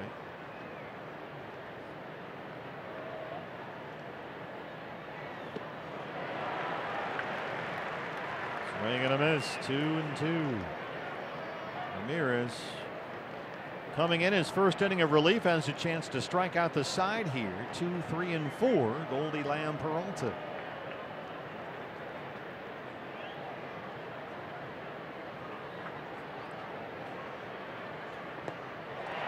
Well, how about that? Pretty impressive. 3 batters, 3 strikeouts. Bottom 5 all the way. 6-2 D-backs.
There's pitching coach Mike Butcher, former Angel and former Angel pitching coach. Steve Berthiaume to follow that story that you mentioned earlier when he went out to the mound. There he is when I got to the ballpark, as you can see on the clock there at 3:30 this afternoon, talking to his former boss skipper Mike Scioscia of the Angels. And you might recall Butcher from 07 to the 2015 season here. He said to me about that conversation, just how good it was to be able to speak to Mike, that he still is in contact with him. And he said, you know what, we're close no matter what. But the no matter what is how it all ended. He and the late, great Don Baylor were let go a year after they won the American League West Division title. It wasn't pretty, but then he found a new job and a new home with the Arizona Diamondbacks. And Bob, I'm guessing you can relate to this. He said, you know what, you can't always write the ending, but those relationships, that's the story of professional sports. That's what's so special about this sport, baseball. Those relationships last a lifetime. Yeah, you spend that much time with the same manager or the same pitching coach, depending on whose viewpoint you're looking at. You can't help but develop a relationship based on common suffering sometimes, common successes other times. I'm sure they had many arguments over the course of their careers together. I'm sure they agreed many times. But, yeah, that's something that's going to last forever. Cole Calhoun leads off the Angels' 5th against Zach Greinke.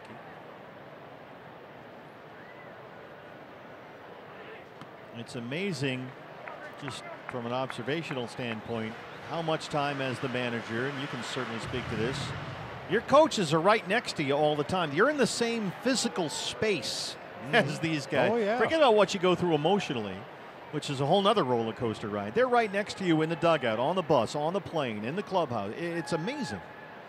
So you better like your coaches or it's going to get really ugly really quickly. I'm sure at some point Mike Scioscia leaned over to Mike Butcher and said, "What's he doing out there?" I know I did a few times to Bobby Welch, but That's all part of it, you know. You're on the same team, you're working toward the same goal, but occasionally you've got different ideas about how to go about doing that. Full count, 3-2. Called strike 3. And change up, and Greinke gets his 4th strikeout.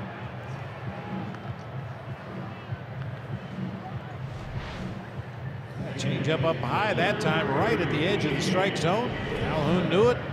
I told this story in the past, but I was doing a national game for Fox back in the day, and Mike Scioscia agreed to do a pregame interview, and we were talking about a lot of different things. And then toward the end, we kind of had some fun. And I said, you know, you've caught Cy Young winners, you've got a World Series ring, you played on all those great Dodger teams with great teammates. Is there anything in your career that you haven't accomplished that you would like to? He said, just for one day, I wish I was fast. I think that day is past. I think he pretty much gave up on that. But, you know, back in the day, that's a common response from catchers. You see all these speed burners down the first base line and stealing second, and you're back there sweating BBs trying to throw them out. And he said, just one day, I'd like to be fast. I'd like to be the guy that's on base. Leadoff man Ian Kinsler doubled his last time up. A little bloop into short left that David Peralta couldn't make a diving catch on. Well, Scioscia, I mean, you can't even. Quick, who was the manager before Scioscia here? He's been here for 100 years. Yeah, he has been a long time. He's part of the furniture in this ballpark. Well, that bad boy looks a little like Bartolo I was Colon. just thinking that for a minute. I'm like, wait, did they get him again? Big Bart had a moment tonight. Well, he usually does. He What faced was it tonight? Adalberto Mondesi 16 years after facing his father, Raul. That's great. We need guys like that in the game. Absolutely. I mean, the Angels had an experience. The starting pitcher tonight, Jaime Barea, was hooked up against Bartolo Colon. The difference in age was over 23 years. Big Bart, 45 years old. Jaime Barea, 21. Kinsler got a piece of that fastball down and away.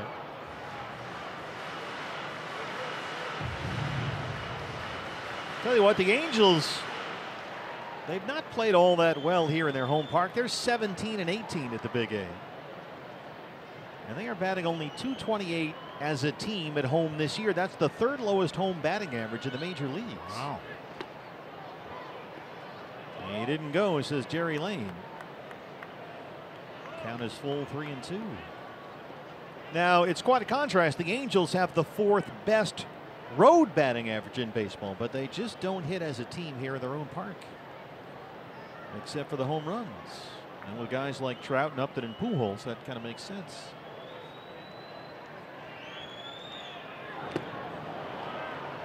Foul tip. Mathis hangs on. 3 consecutive strikeouts for Greinke. That's 5 of the ball game.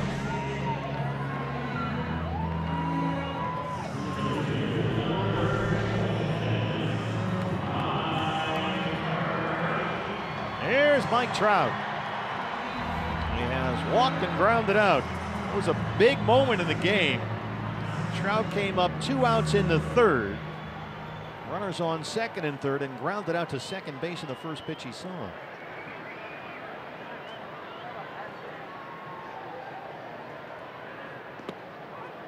And at that point, the D-backs had only a 3-0 lead. Trout was threatening to get the Angels right back in it. That was a big out for Zach Greinke to end that 3rd inning.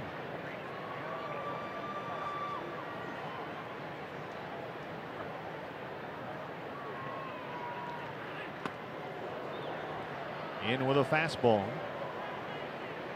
Mike Trout begins this series with a 6-game hitting streak that includes back-to-back 2-homer games at Seattle on the Angels' last road trip. Angels are back home after a 9-game trip. They went 3-6. They played at Minnesota, Seattle, and then Oakland over the weekend. They're back home for tonight and tomorrow against the D-backs. They have a day off Wednesday. Then the Blue Jays are in Thursday for 4.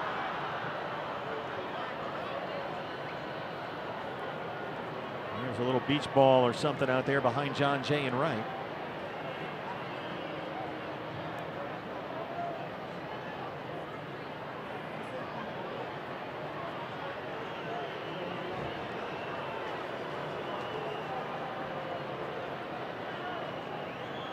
Neither one of us had the guts.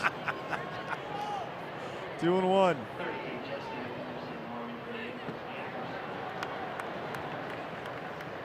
Boy, looking in the Angels media guide, Mike Trout is listed at 6'2", 235.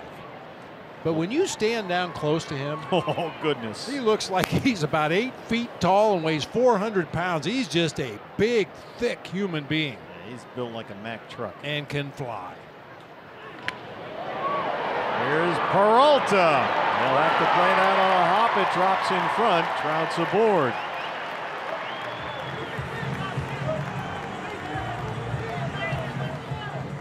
Fans got a little excited when they saw the launch angle of that ball, but Trout didn't get all of it. Got jammed a little bit. Little floater out in front of David Peralta in left field for a 2-out knock. Here's Upton. Upton and Pujols opened up the 4th inning with back-to-back homers against Zach Greinke. This was Upton's 16th of the year. And then Pujols followed with his 12th. That's been all the scoring for the Angels so far. Fastball right on the corner, 0-1.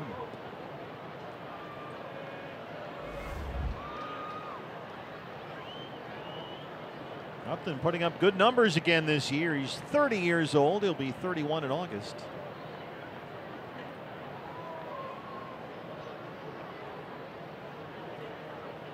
D-backs have 3 infielders on the third base side. Tried that fastball down there one more time. That one off the plate just a bit. Look at all the room available for Upton if he wants to go the other way. Please do. Please try to go the other way.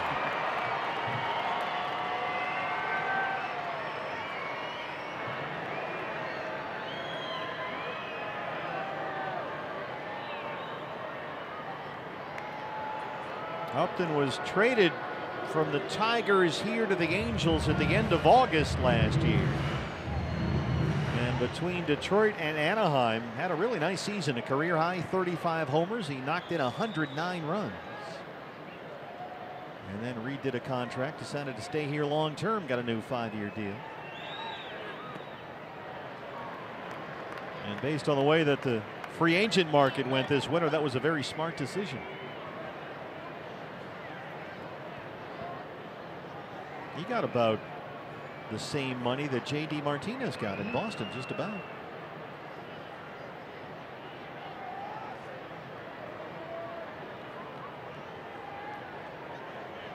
Two balls and a strike.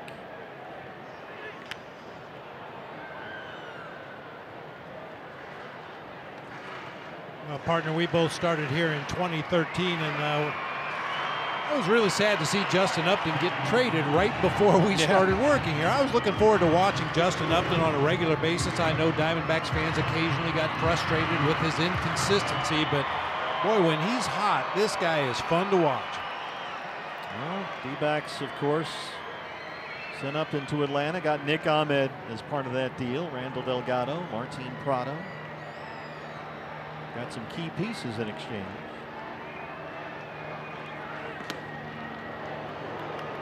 They keep going out there with that fastball. He's laid off several times. Full count, 3-2. It's a third 3-2 count in this inning for Zach Greinke. Pujols would be next.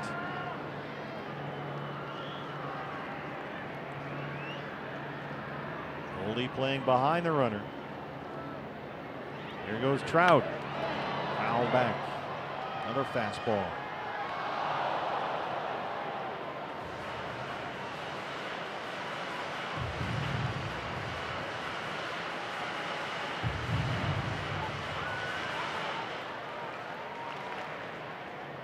We start thinking about pitch counts and when does Zach come up in the order next and who's available to pinch hit. You throw all that out here. Throw it all out. As long as the guy is still pitching effectively, you never have to worry about that pitcher spot coming up. American League Park got the DH. Trout takes off again and again. Upton lays off. Wouldn't bite on the slider. Now Pujols comes up. 2 on and 2 out after he homered in his last at bat. Pujols homered yesterday in Oakland. And then again tonight here in Anaheim. It's number 626 on the career.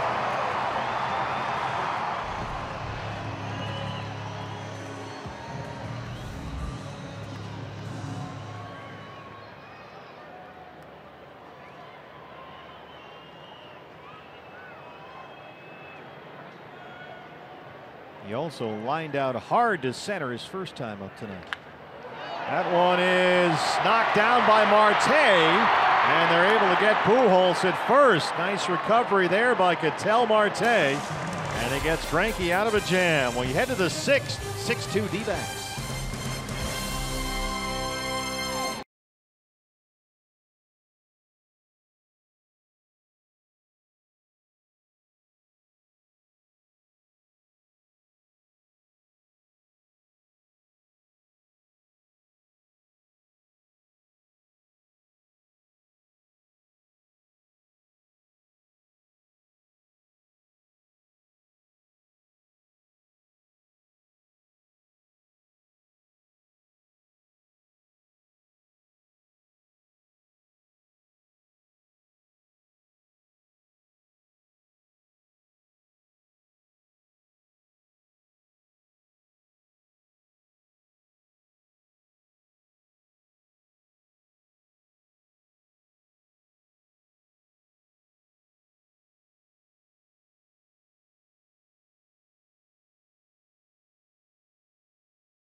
Where he tagged out Mike Trout attempting to steal second, and this one got Zach Greinke out of a potential bases loaded jam. Our Chaz Roberts air conditioning and plumbing cool play of the game.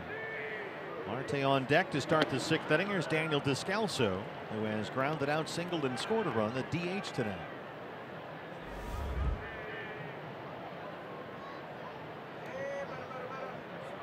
Albert Pujols, one of the most accomplished hitters to ever play this game, but does not run well at all at this stage of his career. That gave Marte plenty of time to recover and fire on to first for the out. It's the kind of guy you don't see really around the game at all anymore. The guy like essentially David Ortiz, who can pretty much only DH. American League teams like to have some flexibility at that position. Fernandez retires Descalso to start the sixth. Noe Ramirez, his second inning on in relief of Jaime Barea. And here is Shoes Marte, a homer and a strikeout at the plate tonight. Shoes and no shoes. Daniel Descalso. Back to back. Shoeless Daniel Descalso. That could become a thing.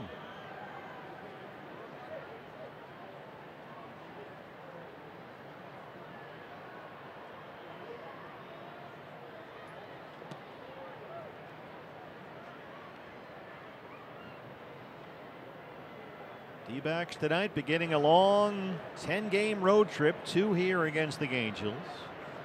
We're off on Wednesday, 4 in Pittsburgh and 4 in Miami. Big cut at that changeup.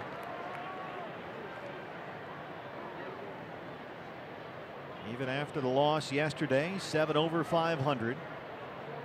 Game and a half lead over the Dodgers atop the NL West. Dodgers rained out at Wrigley Field today.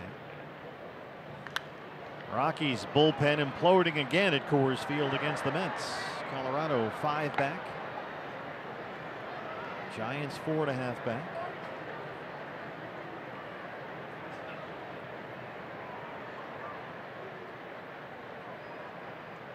Angels are 4 over 500, but they're 9.5 games behind the Astros in the American League West.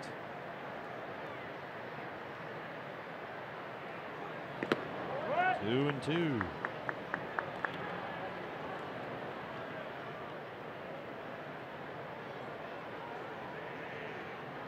Been a big month for Ketel Marte. He's hitting over 350 in June.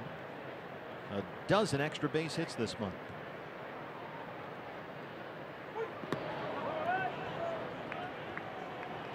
Full count, 3-2. Nick Ahmed, the on-deck hitter. Nick walked and scored his last time up.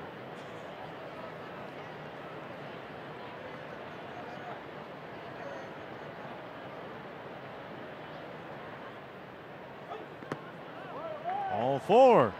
First base runner for the D-backs against Ramirez, who struck out the side in the 5th. He got Goldie Lamb Peralta. Bullpen has been busy for Mike Scioscia. Here he comes. Justin Anderson, the right-hander, is on his way in. We'll take a break from LA.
Heroes. For each post, T-Mobile will donate $1 to support veterans.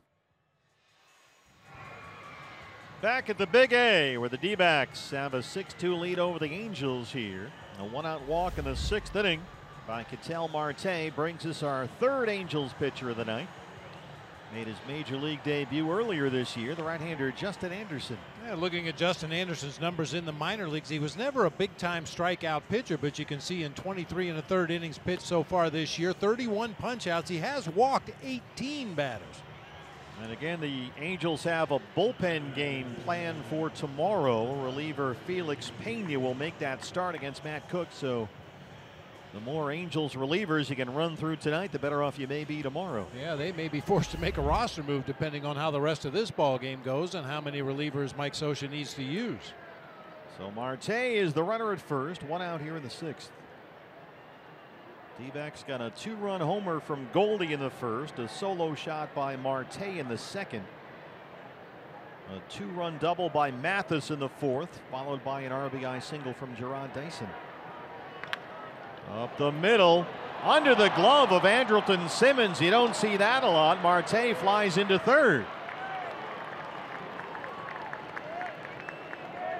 Might have been taking a peek right there to see where his second baseman was going to be after he fielded the ball. Unfortunately for the Angels, he didn't come up with it. Hard ground ball back up the middle of the field. That's a play Simmons will make about 99 times out of 100. It'll go as a base hit because he had to cover a lot of ground to get to the spot, but Angel fans are used to seeing him make that play.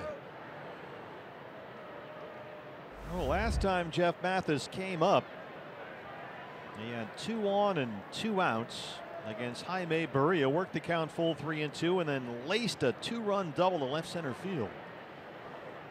A former Angel back at the Big A. They're on the corners with 1 out.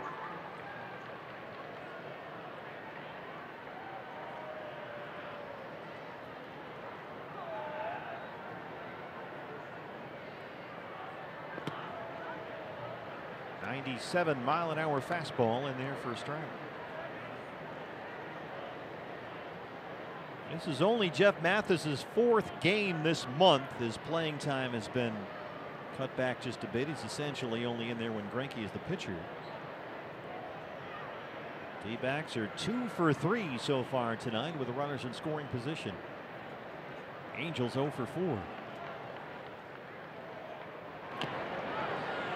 Pops up the bunt, little shovel pass, and they cut down Marte at the plate. Chopped high in the air, sounded like it went off home plate. And Anderson able to make the underhand toss to Maldonado. Well, that's a really nice play by Justin Anderson out there on the mound, waiting for that ball to come down, fields it in the glove, a quick shovel toss on to Maldonado. It had to be absolutely perfect to get Ketel Marte at the plate, and the Angels were able to execute that time. Saw Ketel try and sneak that hand in there. Greg Gibson checking with the D-back dugout over there on the first base side. No challenge. Here's another look. Marte trying to get that hand in there with the oven mitt on, but got him on the shoulder. Got him on the shoulder, and that pushed his hand away from the plate. He never got on it.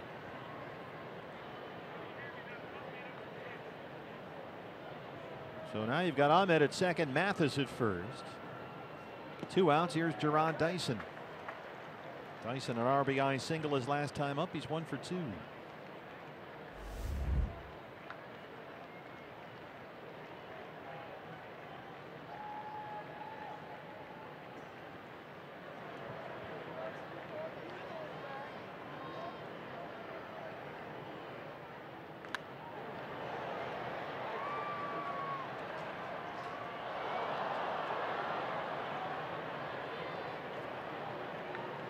Dyson, after years in the American League, Kansas City, Seattle, has been here before. He's played 30 games against the Angels. He's been nearly a .300 hitter versus Anaheim in his career.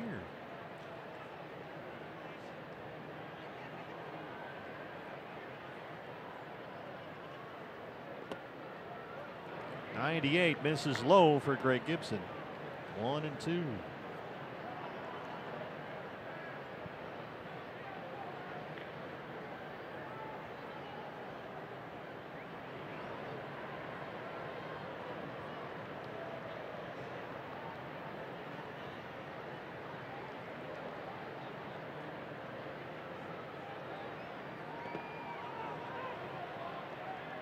Didn't go, says Vic Carapazza down there at third as Anderson bounced a slider in the dirt. 2 balls and 2 strikes on Gerard Dyson. I'll tell you, with Dyson at the plate, the Angels don't feel like he's going to pull the ball. Justin Upton playing way over close to that third baseline in left field. Mike Trout pretty much straight up in center, but Cole Calhoun is cheating toward the gap in right center. A lot of room down that right field line and in the gap in left center. Yeah, anything down that line is going to score 2 runs easily here with 2 outs. That one's punched foul. 99 miles an hour on the fastball.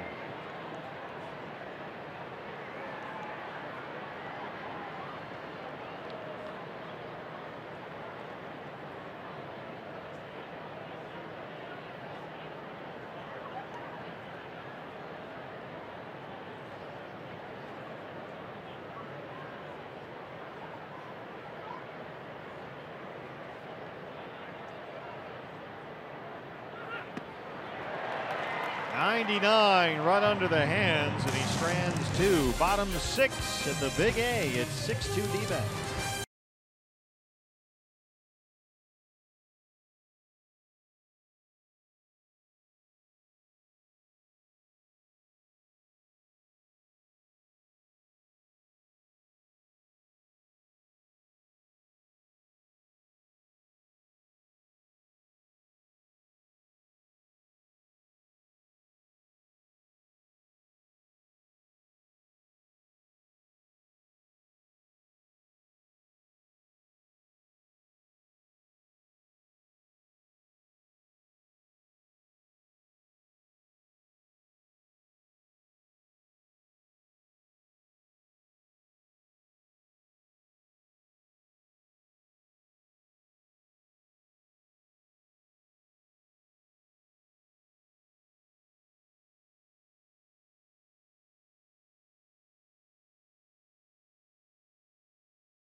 Anaheim, bottom of the 6th inning.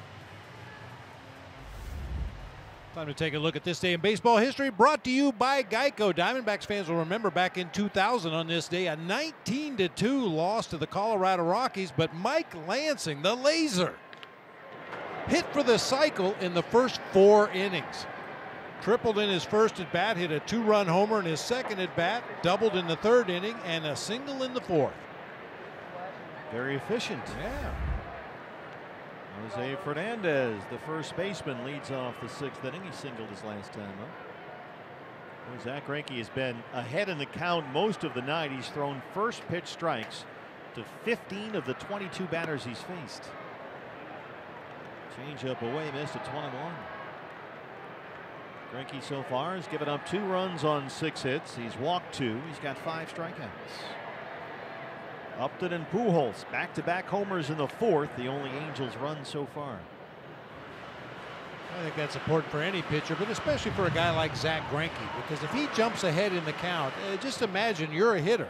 You've got to deal with fastball, changeup, curveball, slider. He might throw any of them in any count, and you're already behind. You're already in an 0-1 hole.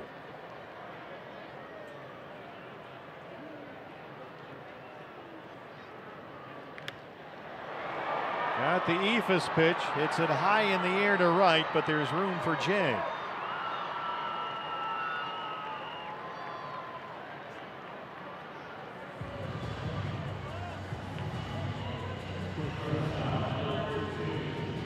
Brings up Andrelton Simmons, the shortstop. Simmons, the American League's Gold Glove shortstop last year, generally regarded as among the best defenders at the position there is. And he's had a heck of a year with the bat. The bat has really come around this season. Jumps on the first pitch, hits it to shallow center.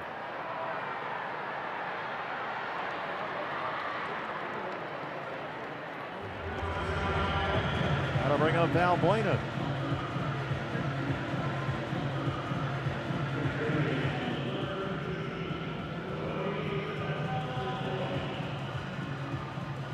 Greinke 93 pitches, 60 strikes. A chance to get through 6 with a 6-2 lead. Valbuena 0 for 2.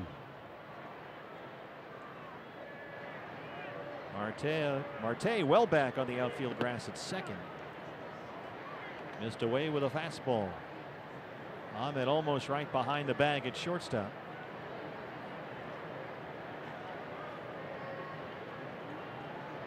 Valbuena's got some pop. He's got 6 homers.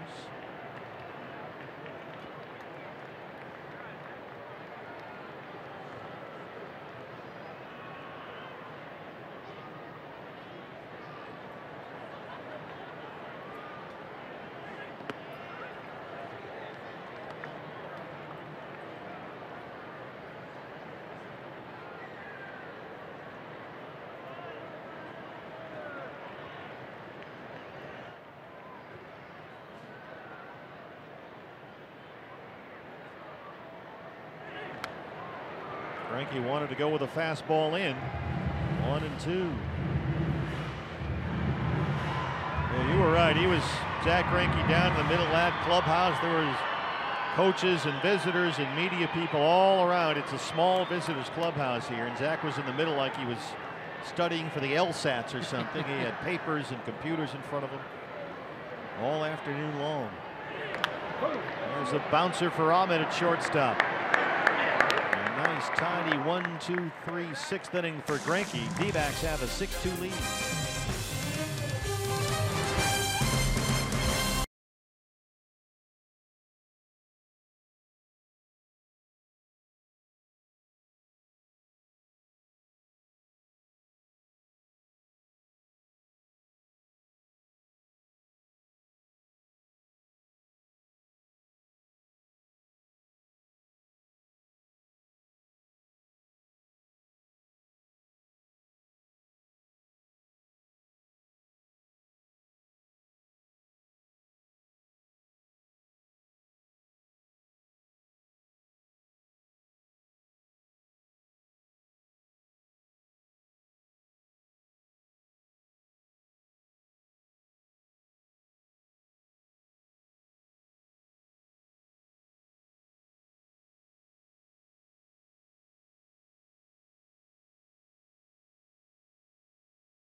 Hey fans, the 2018 Camping World MLB All-Star Ballot is now open and exclusively online. Make sure your favorite D-backs are there by voting at dbacks.com/vote and catch all the excitement of the 89th MLB All-Star Game presented by MasterCard, July 17th, live on Fox. It's been a big summer for Fox. Just had the U.S. Open. That went really well. World Cup is off and rolling. Got the MLB All-Star Game coming up next month. All for you on Fox. John Jay singled and scored to lead off the ball game. He's 1 for 3.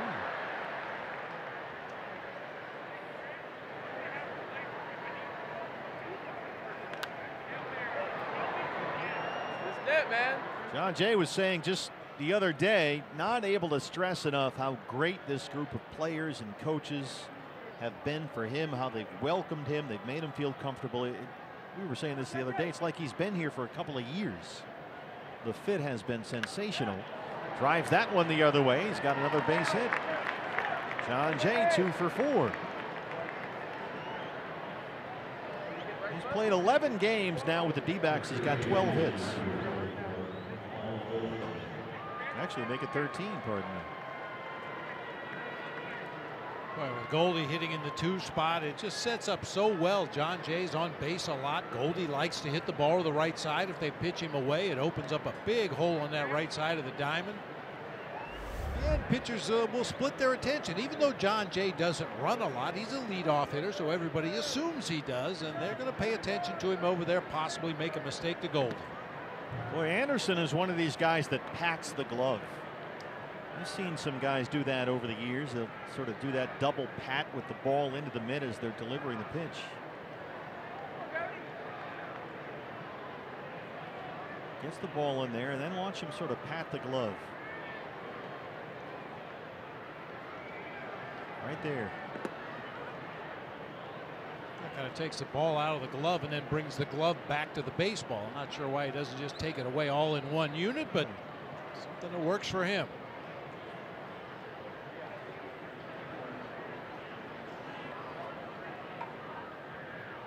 Used to see Enrique Burgos do that when he was with the D-backs. I was trying to think of who it was that used to do it all the time, but yeah, you're right. It was Burgos.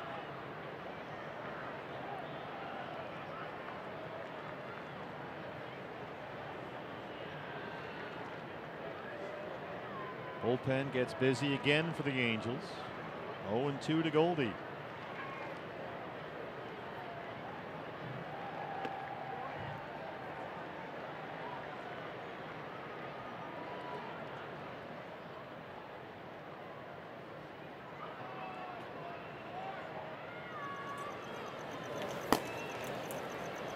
Akil Morris, the right-hander, just called up from Salt Lake over the weekend. He's been up and down 4 times this year for the minors. Ooh, good take. Lays off the low fastball, and he's back even 2-2. Well, they pretty much give Goldie the left field line. Jake Lamb has punched out all 3 times he's been up. He'll be next.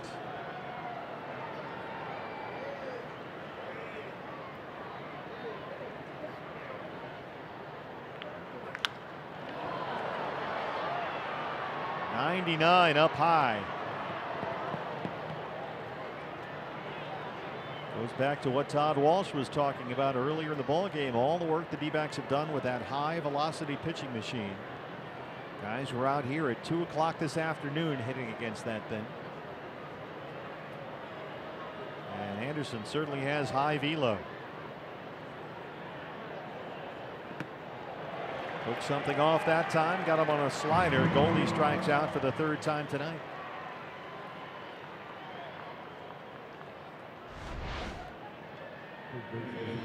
Another downer slider. Justin Anderson also has one of those 12-6 sliders in the low to mid 80s. D-backs batters have now struck out 10 times through 6 1/3. Jake Lamb has punched out 3 times.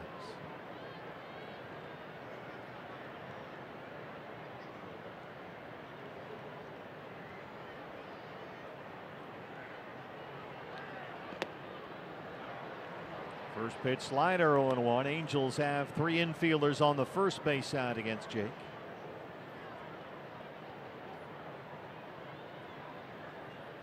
Had a couple of hits and an RBI against the Mets yesterday.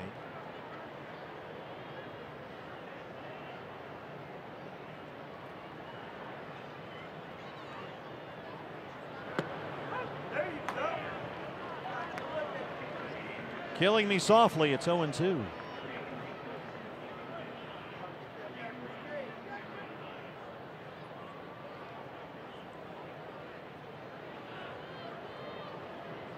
John Jay at first, 1 out. 0-2 on Jake Lamb. This one is bounced to second. Kinsler spins, goes to second to get the force on Jay.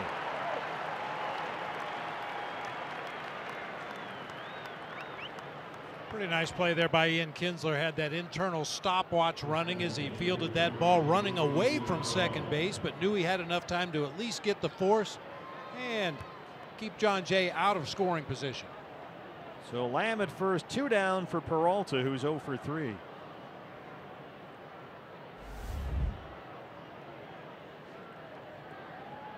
Justin Anderson, 20 pitches so far in relief. He's thrown 16 strikes.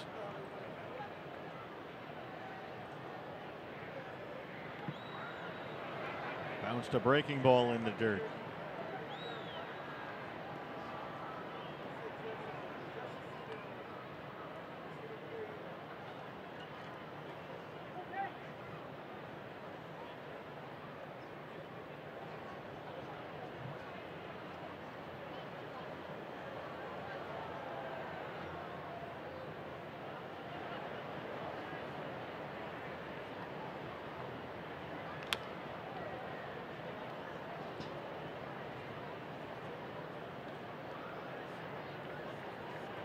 Justin Upton in left field is a lot closer to that left field line against Peralta than he was against Goldie. Yeah. There's a lot of room in left center field right now for David. That's where he likes to go so often.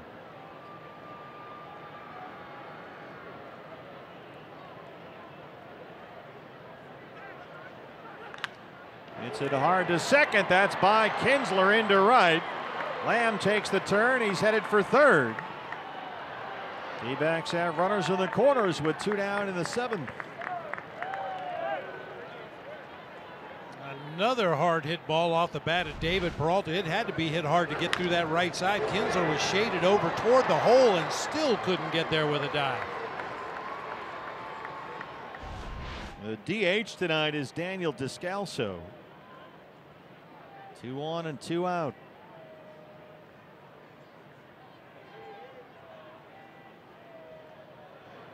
Boy, David hits a whole lot of hard ground balls to that right side. Daniel singled and scored in the 4th. He's 1 for 3. D-backs are 2 for 5 with runners in scoring position today.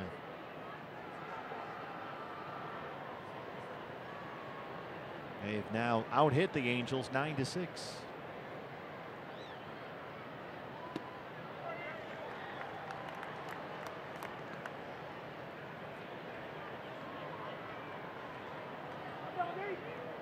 Descalso in his last 16 games hitting .395 with 17 RBIs.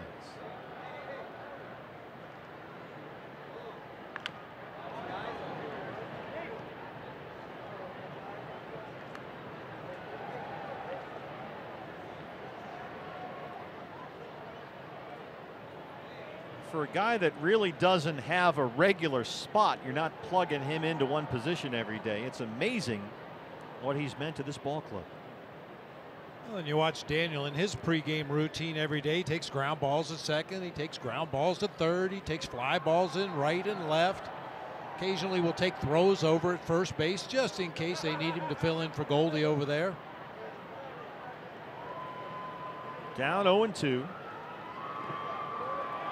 And you think about it, Descalso last year, his first season with the D-backs, 10 home runs, 51 RBIs, both those career highs.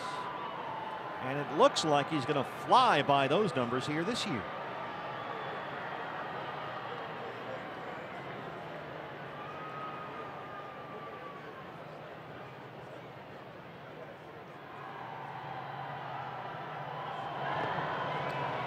Swings at a slider in the dirt. We stretch in LA at Anaheim. 6-2 D-backs.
Todd Walsh, as we bring you back, and guys, I don't know if you saw the pregame show, but the fact that Paul Goldschmidt and Mike Trout are in the same stadium for a couple of days, we decided to give them the quote treatment. And earlier today, I talked to Paul Goldschmidt, not about Paul Goldschmidt because he doesn't like to talk about himself, but I asked him about Mike Trout. I loved his answer.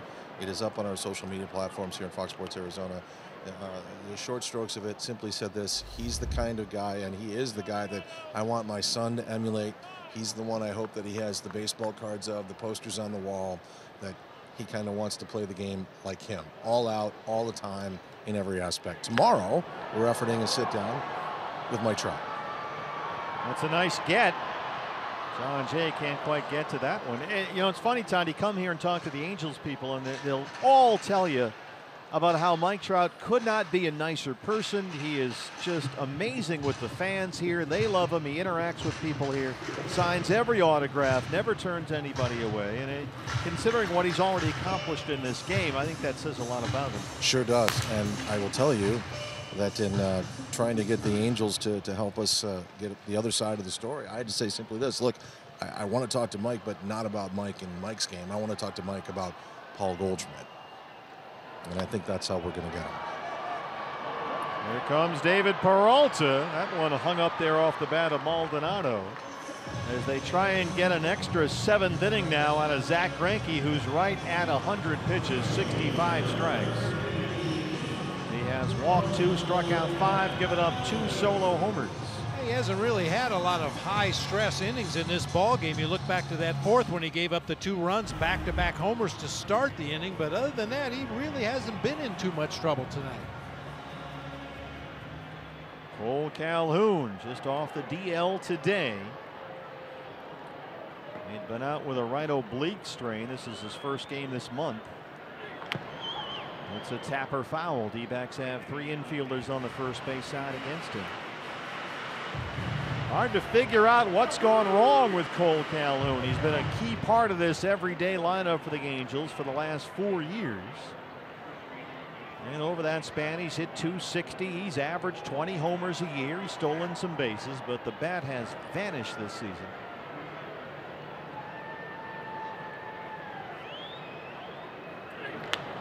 Punches this one just over the glove of Lamb, away from the shift, and it's a 1-out single. Another thing about Cole Calhoun, I mentioned it earlier, good throwing arm. It seems like you see him on the highlight reel several times a year, gunning guys out on the bases.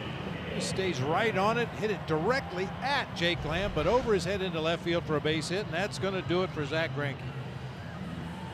Wonder if Torrey said you get one base runner and you're coming out of there. Gave him a chance to get through 7. Instead, he'll go to Yoshi Hirano, back from LA right after this.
Yoshihisa Hirano on in relief. This is a little sort of off the menu for Torey Lovullo. He likes to use Yoshi against the lower portions of the order and use Archie Bradley against the heart of the order. But just guessing here, looking back at that Mets series, Brad Boxberger pitched Thursday, Saturday, and Thursday, Friday, and Sunday, right?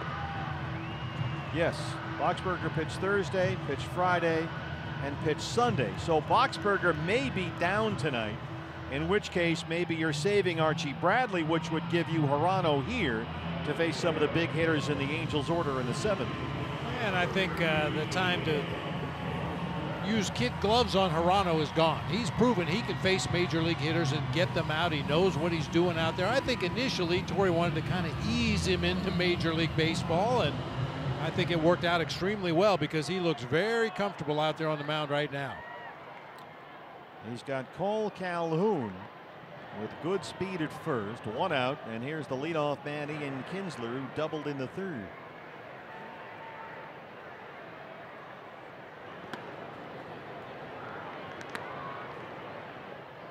Just watching Yoshi warm up before this appearance here tonight, he left a lot of pitches up. Now maybe he's just trying to get used to the game mound out there, just not finishing his pitches. A lot of them were up there at the top of the zone or above.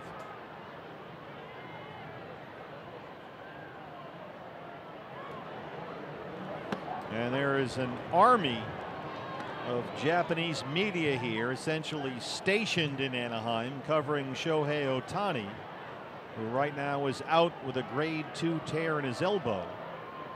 And so the focus with Ohtani out has become Yoshi Hirano. And the flashbulbs here are popping.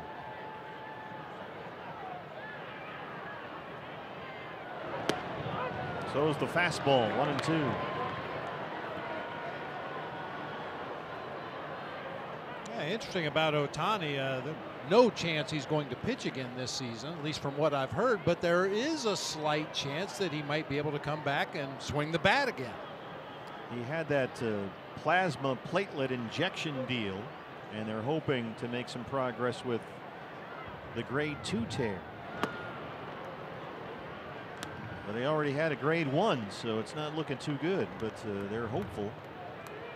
And we are told that the Ohtani injury has put a little bit of dent in their attendance here. Fans are disappointed, certainly. Mike Trout on deck, 2-2 on Ian Kinsler.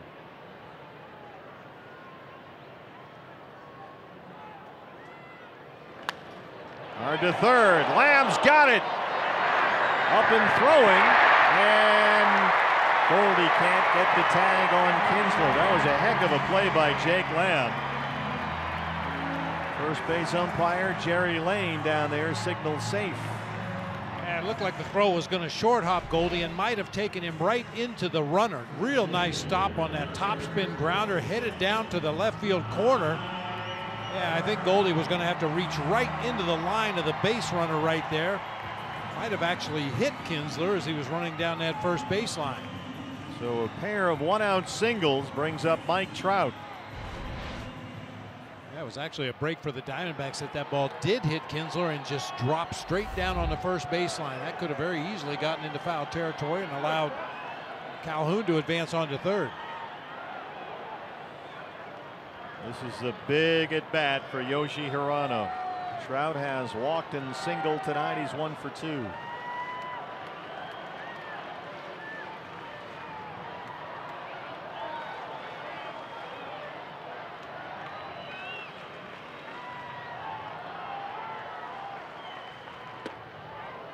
Fastball away, 1-0. Mike Trout leading the major leagues in home runs and OPS. Walks and runs scored.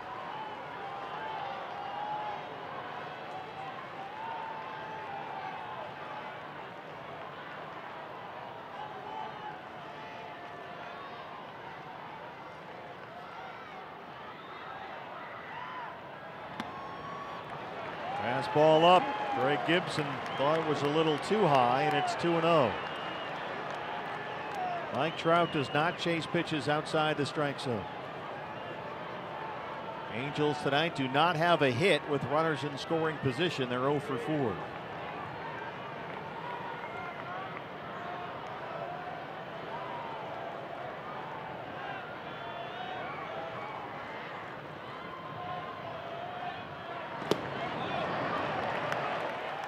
Yoshi's nibbling here, 3-0. Just trying to work the edges of the strike zone. Upton, who homered in the 4th, is on deck. Pujols behind him. 3-0 on Mike Trout.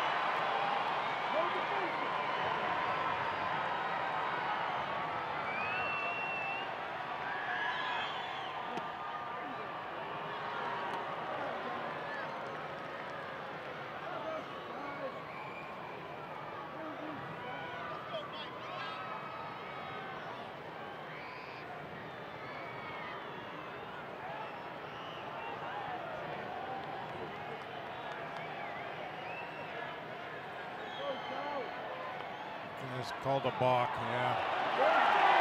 Greg Gibson called it right away. Calhoun at third, Kinsler now into second.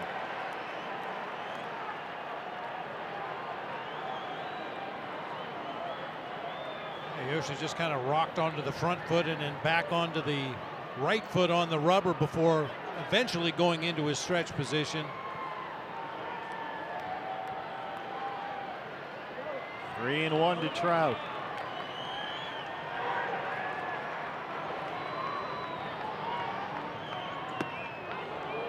Good fastball in.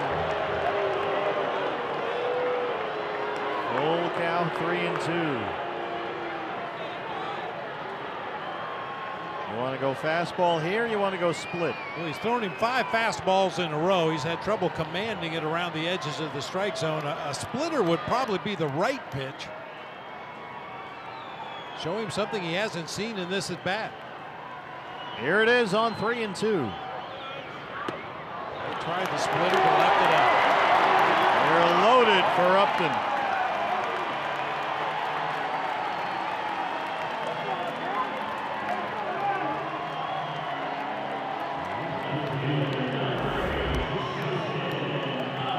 Upton has struck out, homered, and walked tonight.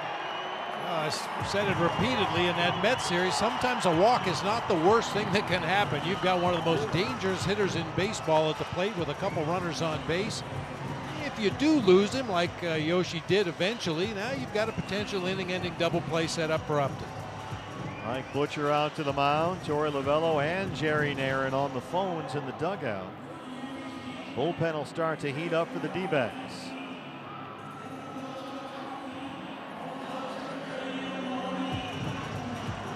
Yoshi gave up a hard ground ball to third to Kinsler for an infield hit and balked 2 runners up. He lost Trout on a 3-2 pitch, and now he'll face Upton with the bases full and 1 out.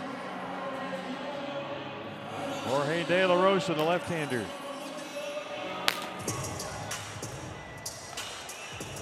He might be getting ready for Jose Fernandez, who would be up after Pujols. Pujols is the on-deck hitter.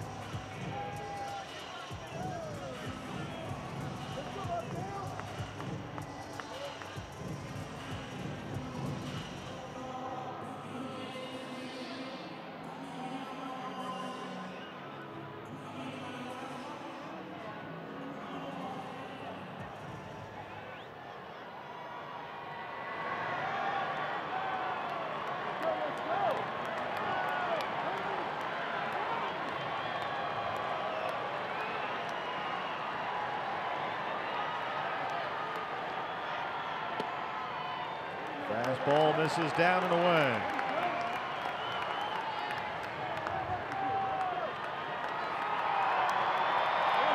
Yoshi so far 12 pitches, only 5 for strikes.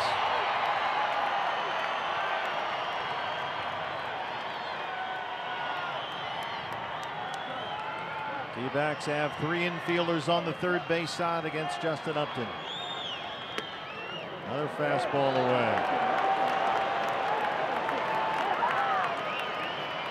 Not missing by much, but he is missing. Just trying to get Upton to chase something out there on the outside corner, hit the ball on the ground somewhere. Yoshi worked the 7th inning yesterday against the Mets through 27 pitches, had 2 walks in that outing.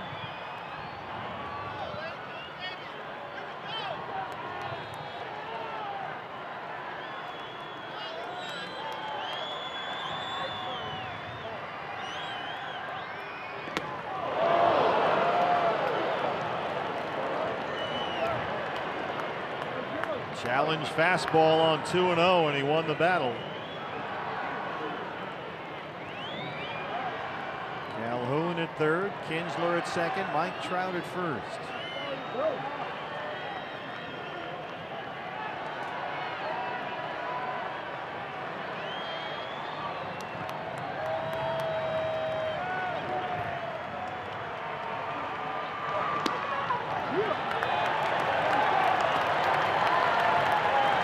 It's a lot of fastballs from Yoshi tonight. A lot of fastballs. All fastballs to Upton in this at bat. The only non-fastball he threw to Trout was the last pitch splitter. Went to 3-2 before he lost Trout. Here's the 3-1 to Upton.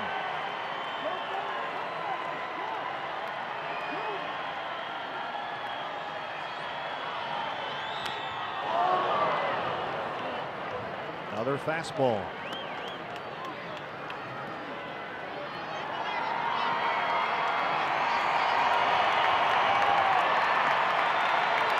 As I mentioned, he tried to go to the splitter on the 3-2 pitch to Mike Trout, missed with it for ball 4.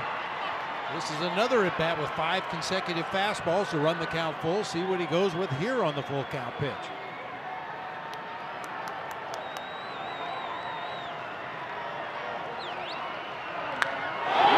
This is hit deep to center field. Dyson at the wall. Oh my goodness, he got it. Calhoun tags 6-3. What a play by Gerard Dyson in center field. He may have taken a grand slam away from Justin Upton. Wow.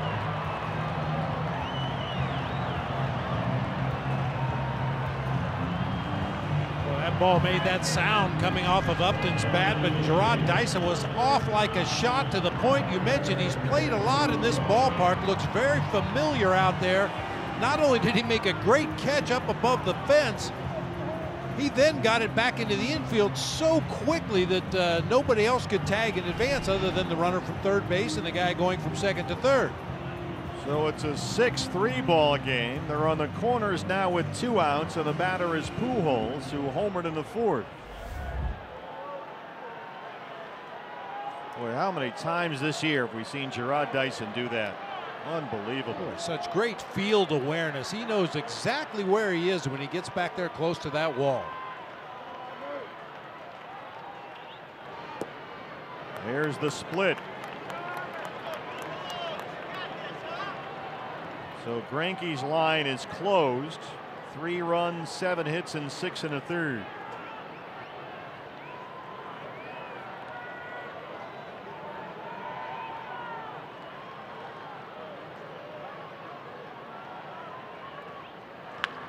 This is belted out to right. John Jay.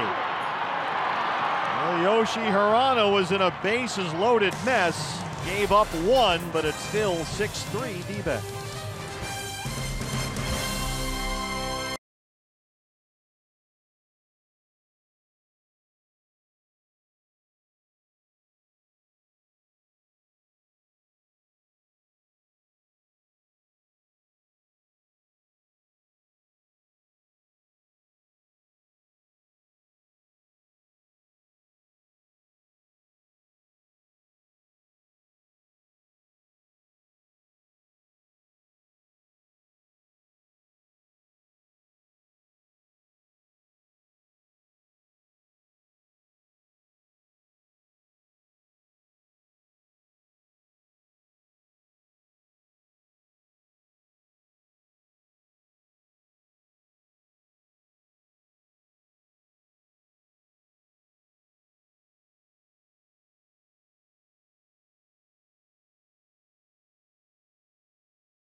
Dyson in center field. Angels get 1, but the D-backs still lead it as we start the 8th inning. What's next? Brought to you by CenturyLink.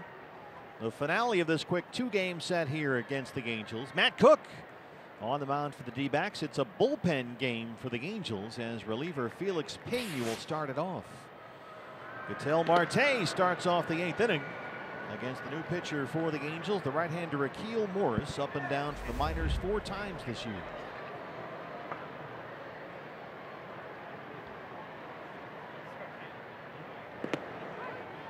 You know, the Dyson catch in center field will get all the attention, but that play John Jay made in right field there to end the inning was not an easy one. The humpback line drive, he was battling the lights atop the stadium here and managed to keep it out of the lights long enough to make the catch. D-backs have caught the baseball very well all year long. The fundamentals have been solid. No matter what you read on Twitter from certain observers. Marte hits it deep to right field. Calhoun back it up. He's got it.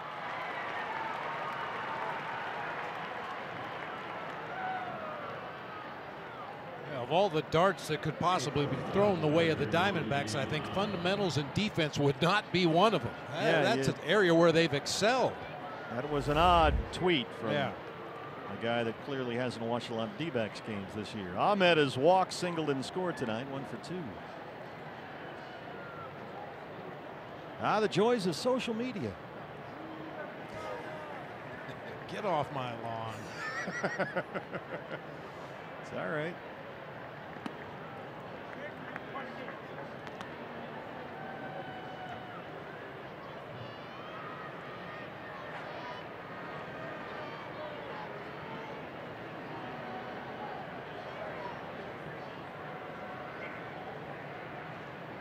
One and 0 on Ahmed.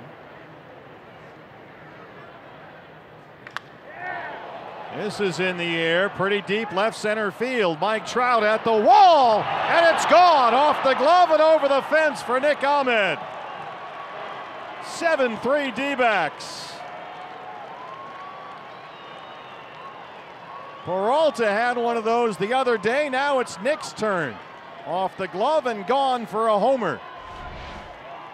You're used to seeing Mike Trout on the highlight reels turning somersaults and cartwheels atop the fence. That time it hit off his glove and goes on over for a home run for Nick Ahmed.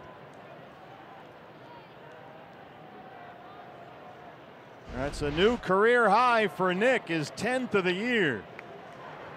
Jeff Mathis. Look out, Tony Perez-Chica.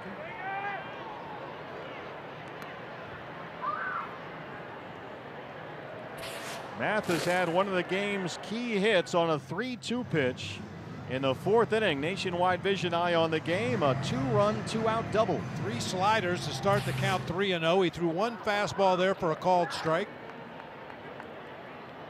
And then eventually Jeff got another slider to end the at bat and walloped it into that gap in left center.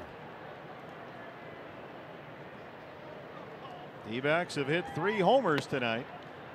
Goldie a 2-run shot in the first. Marte a solo homer in the second. And now Ahmed's 10th of the year in the 8th. A new career high for Nick.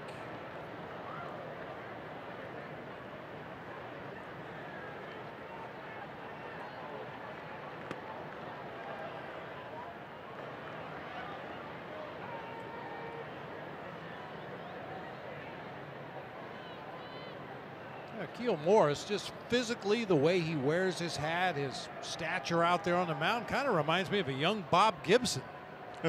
Wow. Just physically. Bob Gibson used to pull that hat way down on his brow. Didn't have a lot of bend in the bill of the cap. Long arms.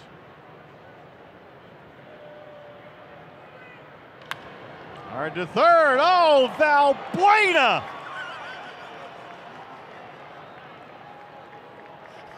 Valbuena. Somewhere Bruce Drennan is watching and enjoying that one. You've been waiting for that. Yeah. I know you have been. I've been waiting for that. About 10 years. Oh, Valbuena. Another well-hit ball off the bat of Jeff Mathis. A hard ground ball that Valbuena just could not handle. Gerard Dyson. Dyson had an RBI single in the 4th.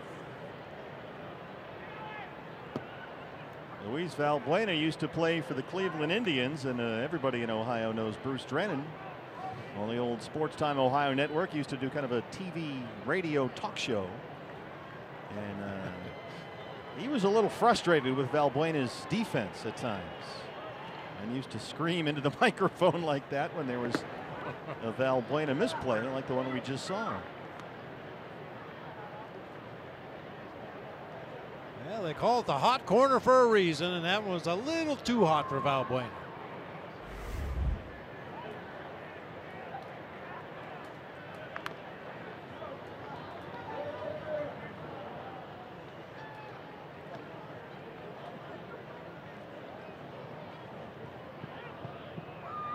Just looking back at that Pirates series that we played last week, and you'll remember in that series finale was David Peralta, who hit the home run to left center. It went off the glove of Austin Meadows, the Pirates outfielder, and over the fence at Chase Field for a homer. And now here tonight, Nick Ahmed off the glove of Mike Trout in left center for a home run. Second time in a week the D-backs have had a home run that's gone off the glove of an outfielder.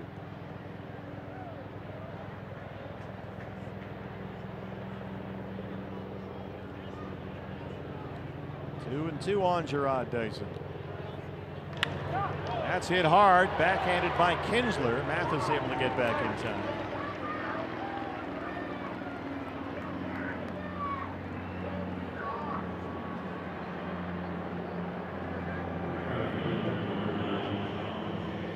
Another ball hit right on the button. John Jay has singled twice, scored a run, 2 for 4 from the leadoff spot.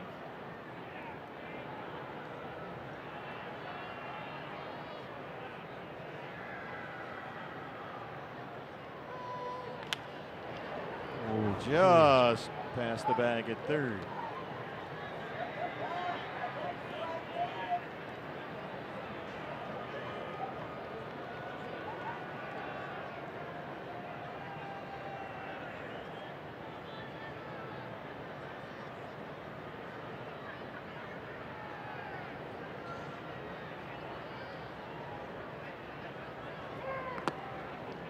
D-backs began tonight a game and a half up on the Dodgers for the NL West lead. LA was rained out at Wrigley Field tonight.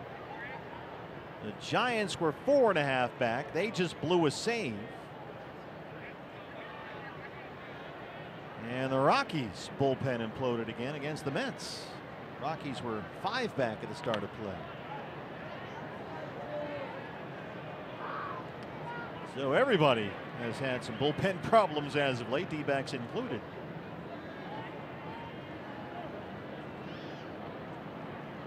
I'll tell you what, you can hang on here. That's a real nice bounce back after that loss to the Mets yesterday. Good start to this long road trip. 10 games, 3 cities, back and forth across the country.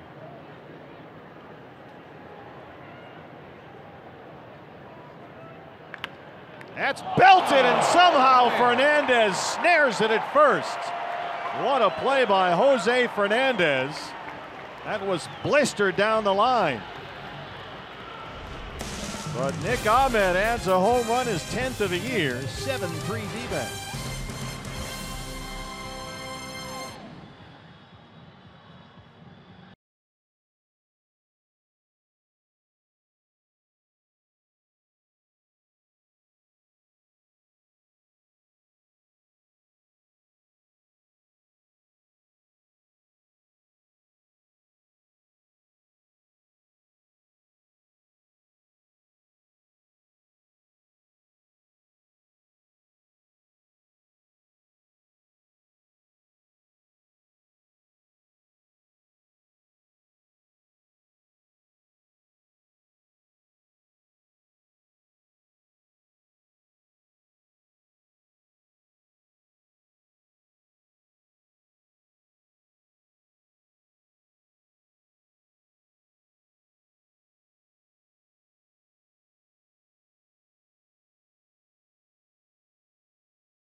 the summary. 5 homers in the ball game tonight. 3 by the D-backs. Upton and Pujols back-to-back in the 4th for the Angels. D-backs have a 7-3 lead. As we start the home half of the 8th inning, new pitcher for the Diamondbacks, Jorge De La Rosa, the left-hander. David Fletcher comes in, and he will hit for Fernandez. Jorge's 29th appearance of the year.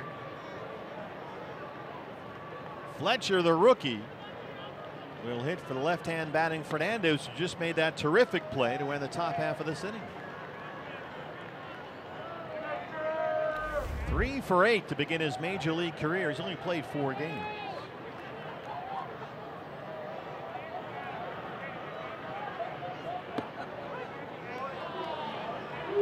Fletcher was hitting .350 at AAA Salt Lake this year. Just under 60 games.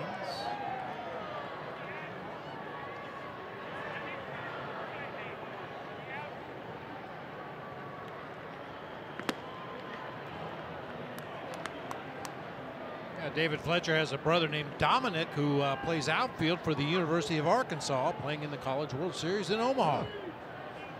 David played his college ball at Loyola Marymount, a 6th round pick by the Angels 3 years ago. There's that one right to Ketel Marte for the first out in the 8th.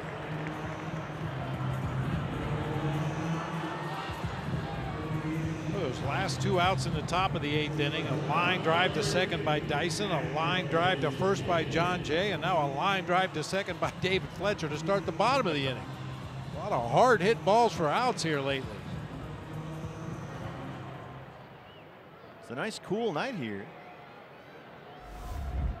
Simmons 0 for 3. There's another hard hit ball up the middle, a 1-out single.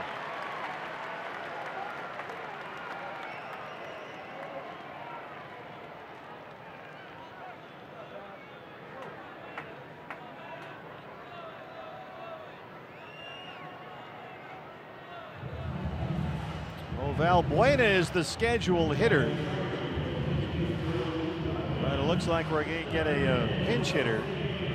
Jose Brasino, the backup catcher, will hit for Valbuena. Brasino, another rookie in his first look at the big leagues. They have a number of these guys with all their injuries. 7 for 19 in his first 7 games. That includes a pair of home runs. Called up from AAA Salt Lake on May 20th.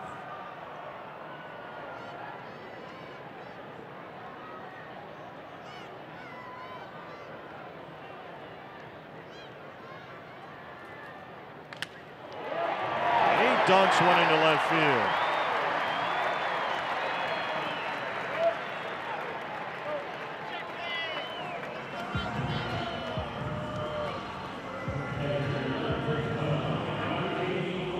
Martin Maldonado 0 for 3, the catcher.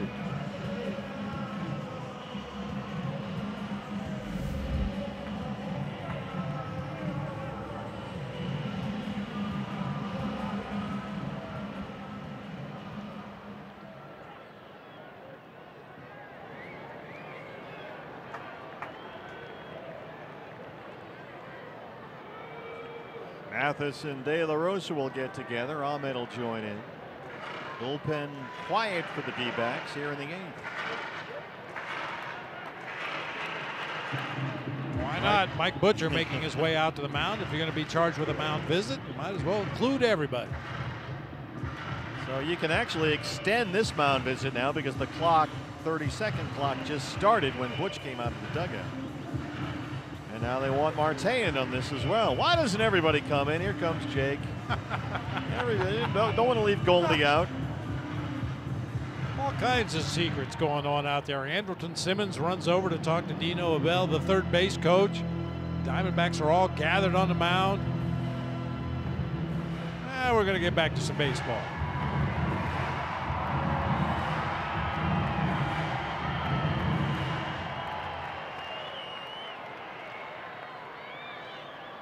Two on and 1 out for Maldonado. Swing and a miss at a fastball. Martin Maldonado had a big month of May. He hit over 330, catching just about every day last month, but he has slumped here in June, 213, without a home run.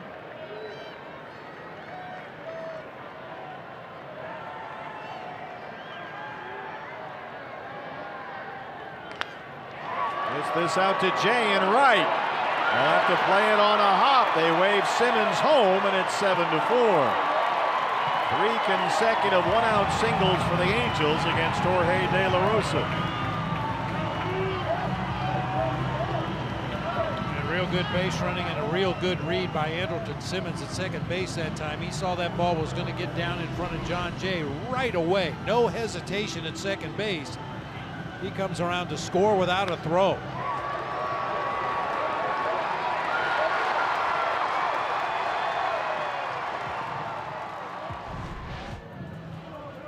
Archie Bradley will have to get it cranked up.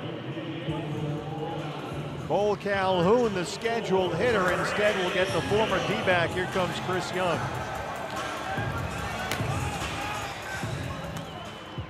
That's the third pinch hitter in this inning for Mike Scioscia.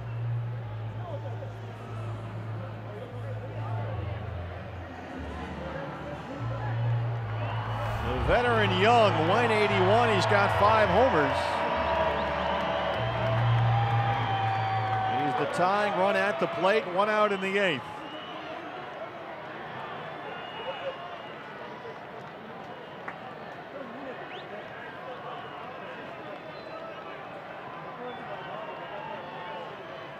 Young, the former D-back, now in his 13th major league season, his first with Anaheim. Splitters in the dirt, 1-0. He's homered in consecutive games for the first time in almost 2 years. In fact, he's homered 3 times in his last 4 games. Saturday and Sunday. Went deep in Oakland against the A's. Got the fastball, 1-1.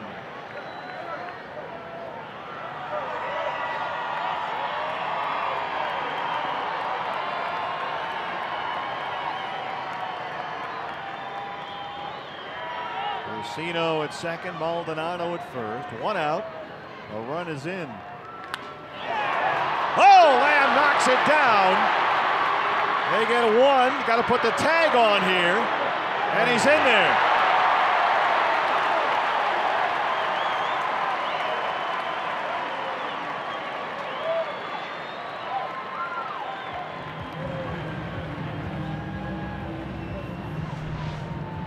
Going on there. Jake Lamb knocks the line drive down, recovers in time to get the force at second. Alert play by Ketel Marte. Realized they probably didn't have a play at first, so he tries to go to third base, where of course the force is off and Nick has to apply the tag. An awkward slide, an even more awkward tag attempt right there. Tough to see when contact was made with the sliding runner. He was off the bag for sure at one point. Torrey's going to go get Jorge De La Rosa. Does not look like the D-backs are going to challenge this. It's getting interesting in Los Angeles. We'll take a break for the Big A.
drive out to lead off the 8th inning.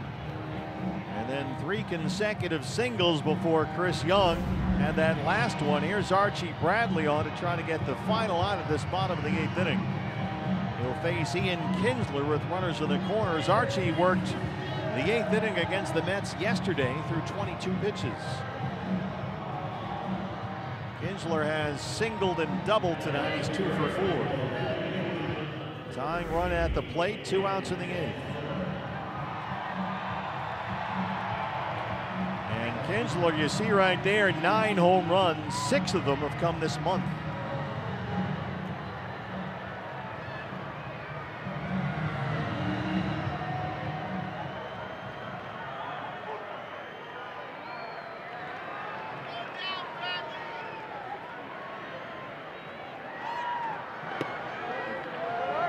Fastball's a strike at 96, 0-1.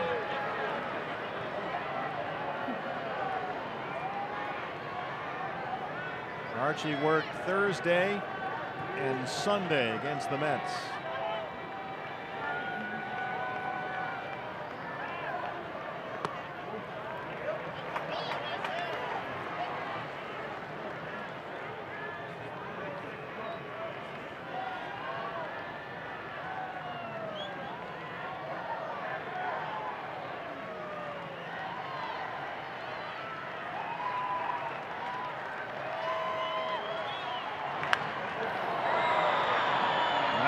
Seven, 1-2. This is the guy to get.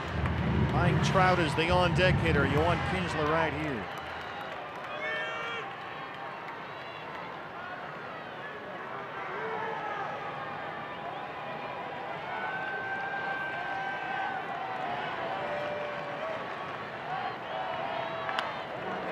Oh, get off me.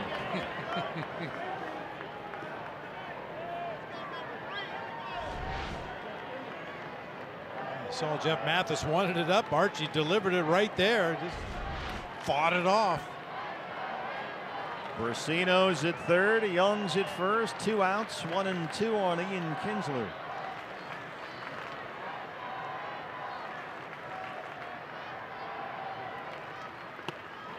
Fastball up, and it's 2-2.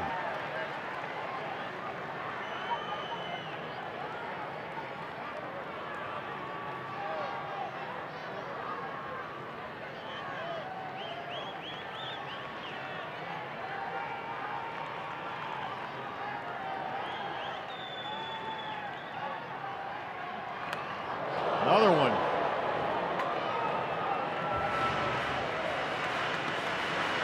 Kinsler's going to see that pitch in his sleep tonight.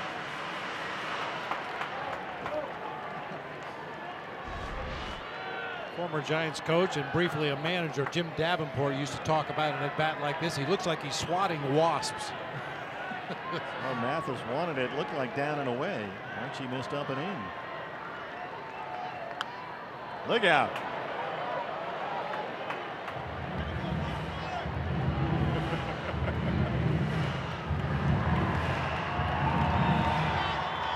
Don't hit Boog. We need Boog.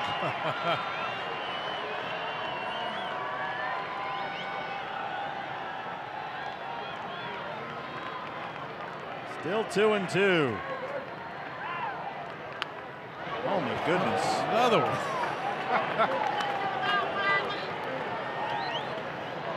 And they all look like just about the same swing. Wait until the ball's almost in the catcher's glove and then foul it off. Here comes pitch number 9 in the at-bat.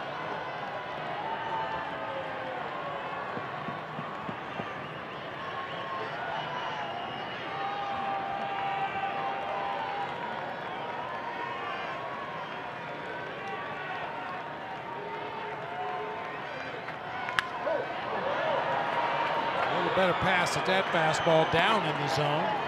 Still fouled it off to the right side. Haven't seen Archie go to that curveball against Kinsler here. All fastballs between 96 and 98 this at bat. Here comes another one.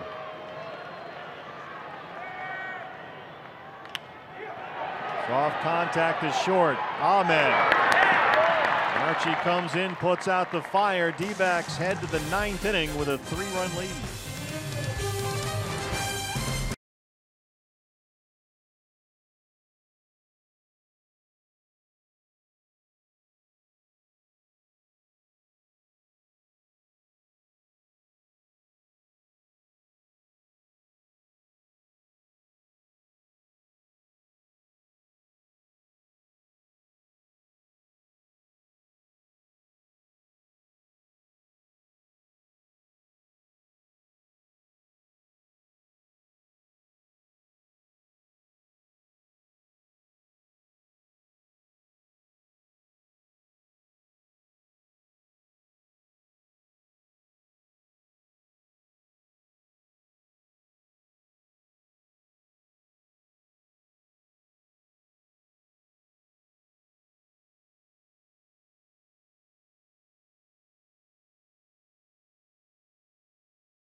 Secrets, all fastballs, but watch some of the emergency swings you see from the right-handed hitting Kinsler.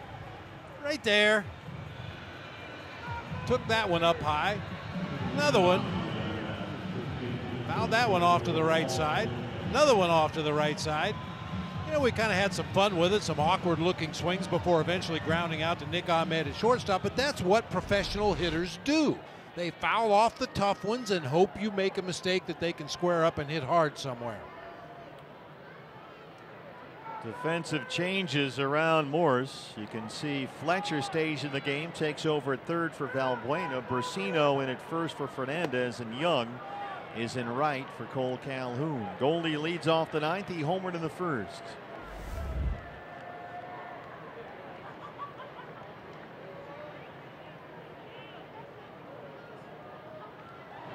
Now the other part of the equation is just guessing, but because Brad Boxberger pitched Thursday, Friday, and yesterday against the Mets, that he may not be available tonight. And you saw Mike Butcher going over the plan, what it looked like the plan for the 9th inning with Archie Bradley.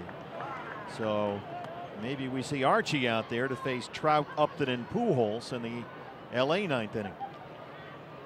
There's no one warming up in the D-back bullpen. Ideally, you could stay away from Brad Boxberger not only tonight but tomorrow, and you couple that with the off day on Wednesday, and he should be locked and loaded and ready to go for that Pittsburgh series. But we'll see how it plays out. Goldie ahead 3-1. Jake Lamb on deck. David Peralta after that. And there's the leadoff walk.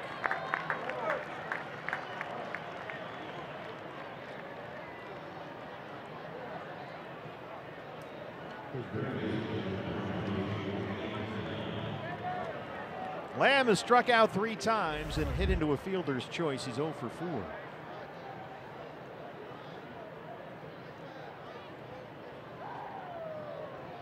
Simmons, the shortstop, will drop right behind the second base bag. So Fletcher's the only defender on the left side of the infield. Lamb skies one to left center. Mike Trout, Goldie at first, and he will hold there.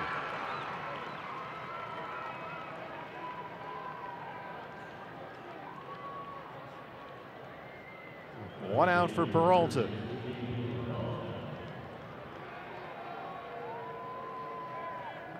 David singled in the 7th, 1 for 4 tonight. So he's now hit safely in 9 of his last 10 games.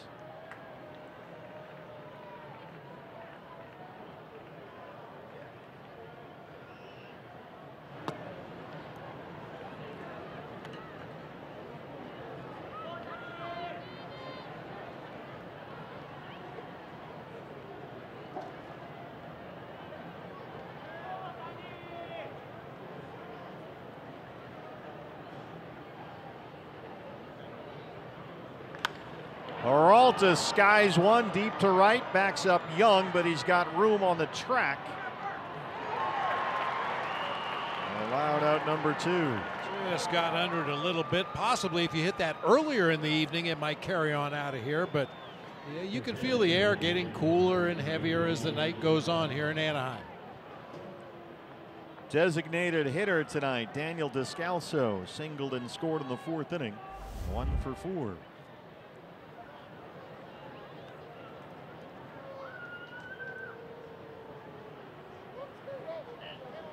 Angels will have Mike Trout, Justin Upton, and Albert Pujols due up in the home half of the 9th inning.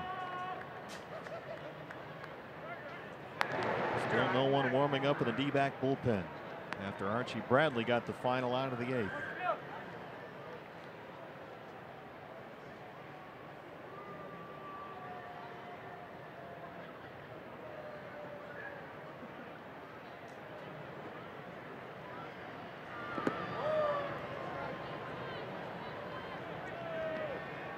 Boy, Morris keeps missing way up high with that soft changeup.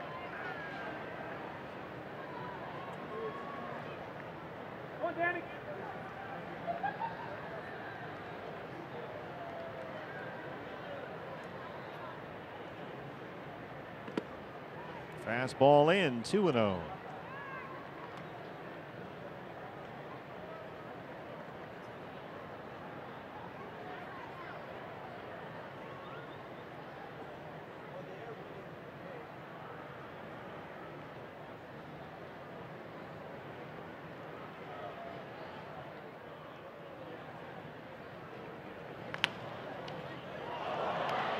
Ursino knocks it down at first and recovers. And buckle up, the big boys are coming up in the home half of the 9th against Archie Bradley.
And the big beard is out there for the D-backs. Mike Trout, Justin Upton, Albert Pujols, 2, 3, and 4 coming up for the Angels. D-backs holding a 7-4 lead. Archie came on to get the final out of the 8th. Trout has walked twice and singled tonight.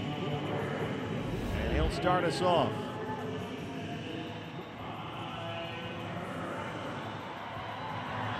.329 on the year. Those 23 homers are the most in the majors.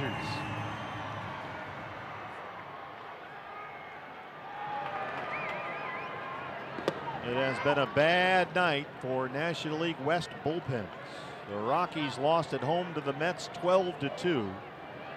New York won in the 7th, 2 in the 8th, and 6 in the 9th against Colorado. Ouch. And the Marlins in San Francisco got 3 in the 9th against the Giants, came back to beat the Giants 5-4. Dodgers rained out at Wrigley Field. 2-1 on Trout.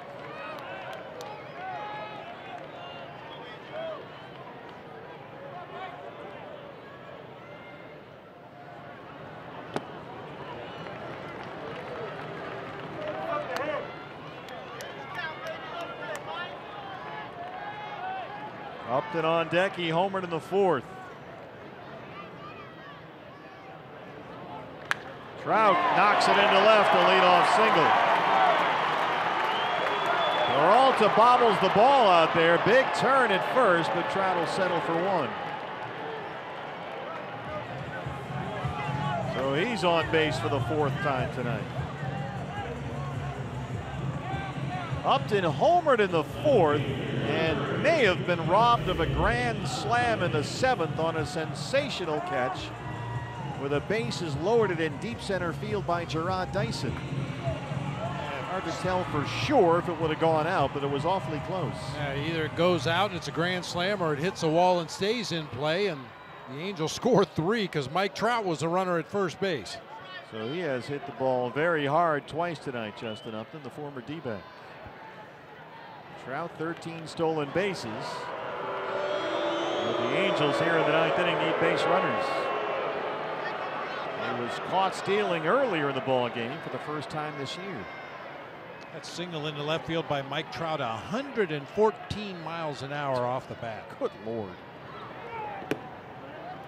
3 infielders between 2nd and 3rd base for the D-backs. The right side of the infield is wide open, with Goldie holding Trout on the bag at first.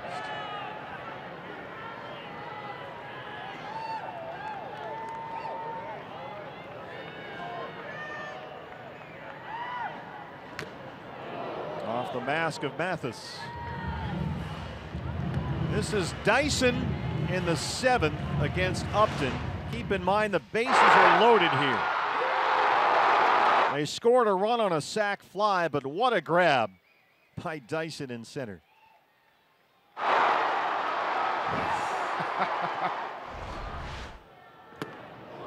Fastball up and in. Archie ahead, a ball and 2 strikes. Well, that's a great location for that pitch. I talked about Mike Trout being a deadly low ball hitter. Justin Upton right out of the same mold. Likes that ball down around the knees.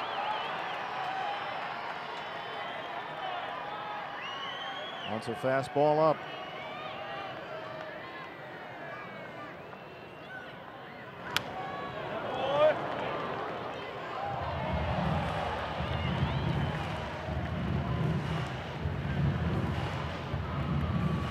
Archie about to throw his 20th pitch of the ball game. He threw 22 yesterday against the Mets.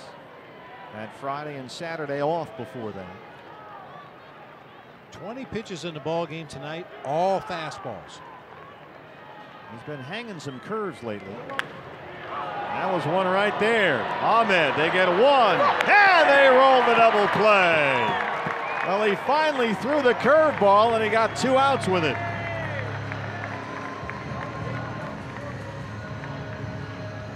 Well, a nice job there by the Diamondbacks middle infielders. Nick Ahmed just gave a slight tick of time to Marte to get to the bag there from that awkward shift position. That allowed Marte to find the base, take the throw from Nick, and relay on to Goldie to complete the double play. Pujols, last man standing. He homered in the 4th.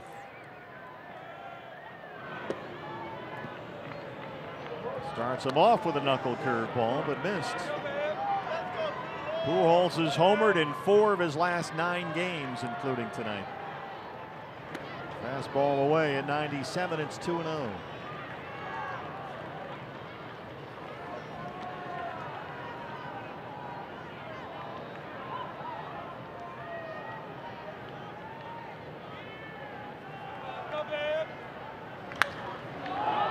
Skies it to right.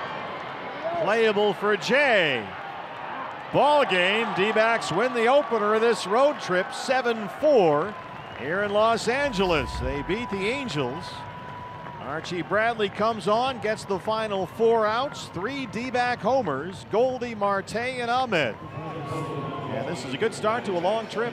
As you said, partner, bouncing back after that devastating loss yesterday at home, the offense did what they had to do, and without Brad Boxberger, able to finish this game. So Greinke back in Anaheim gets the job done. The bullpen comes through, and 3 D-back homers lead to a 7-4 win. Up next, it's D-backs Live, brought to you by CenturyLink. Todd Walsh down on the field. We'll hear from Torey Lovello and all the players in the clubhouse. Up next, D-backs Live on Fox Sports Arizona. They win the opener here against the Angels 7-4. Back from LA right after this.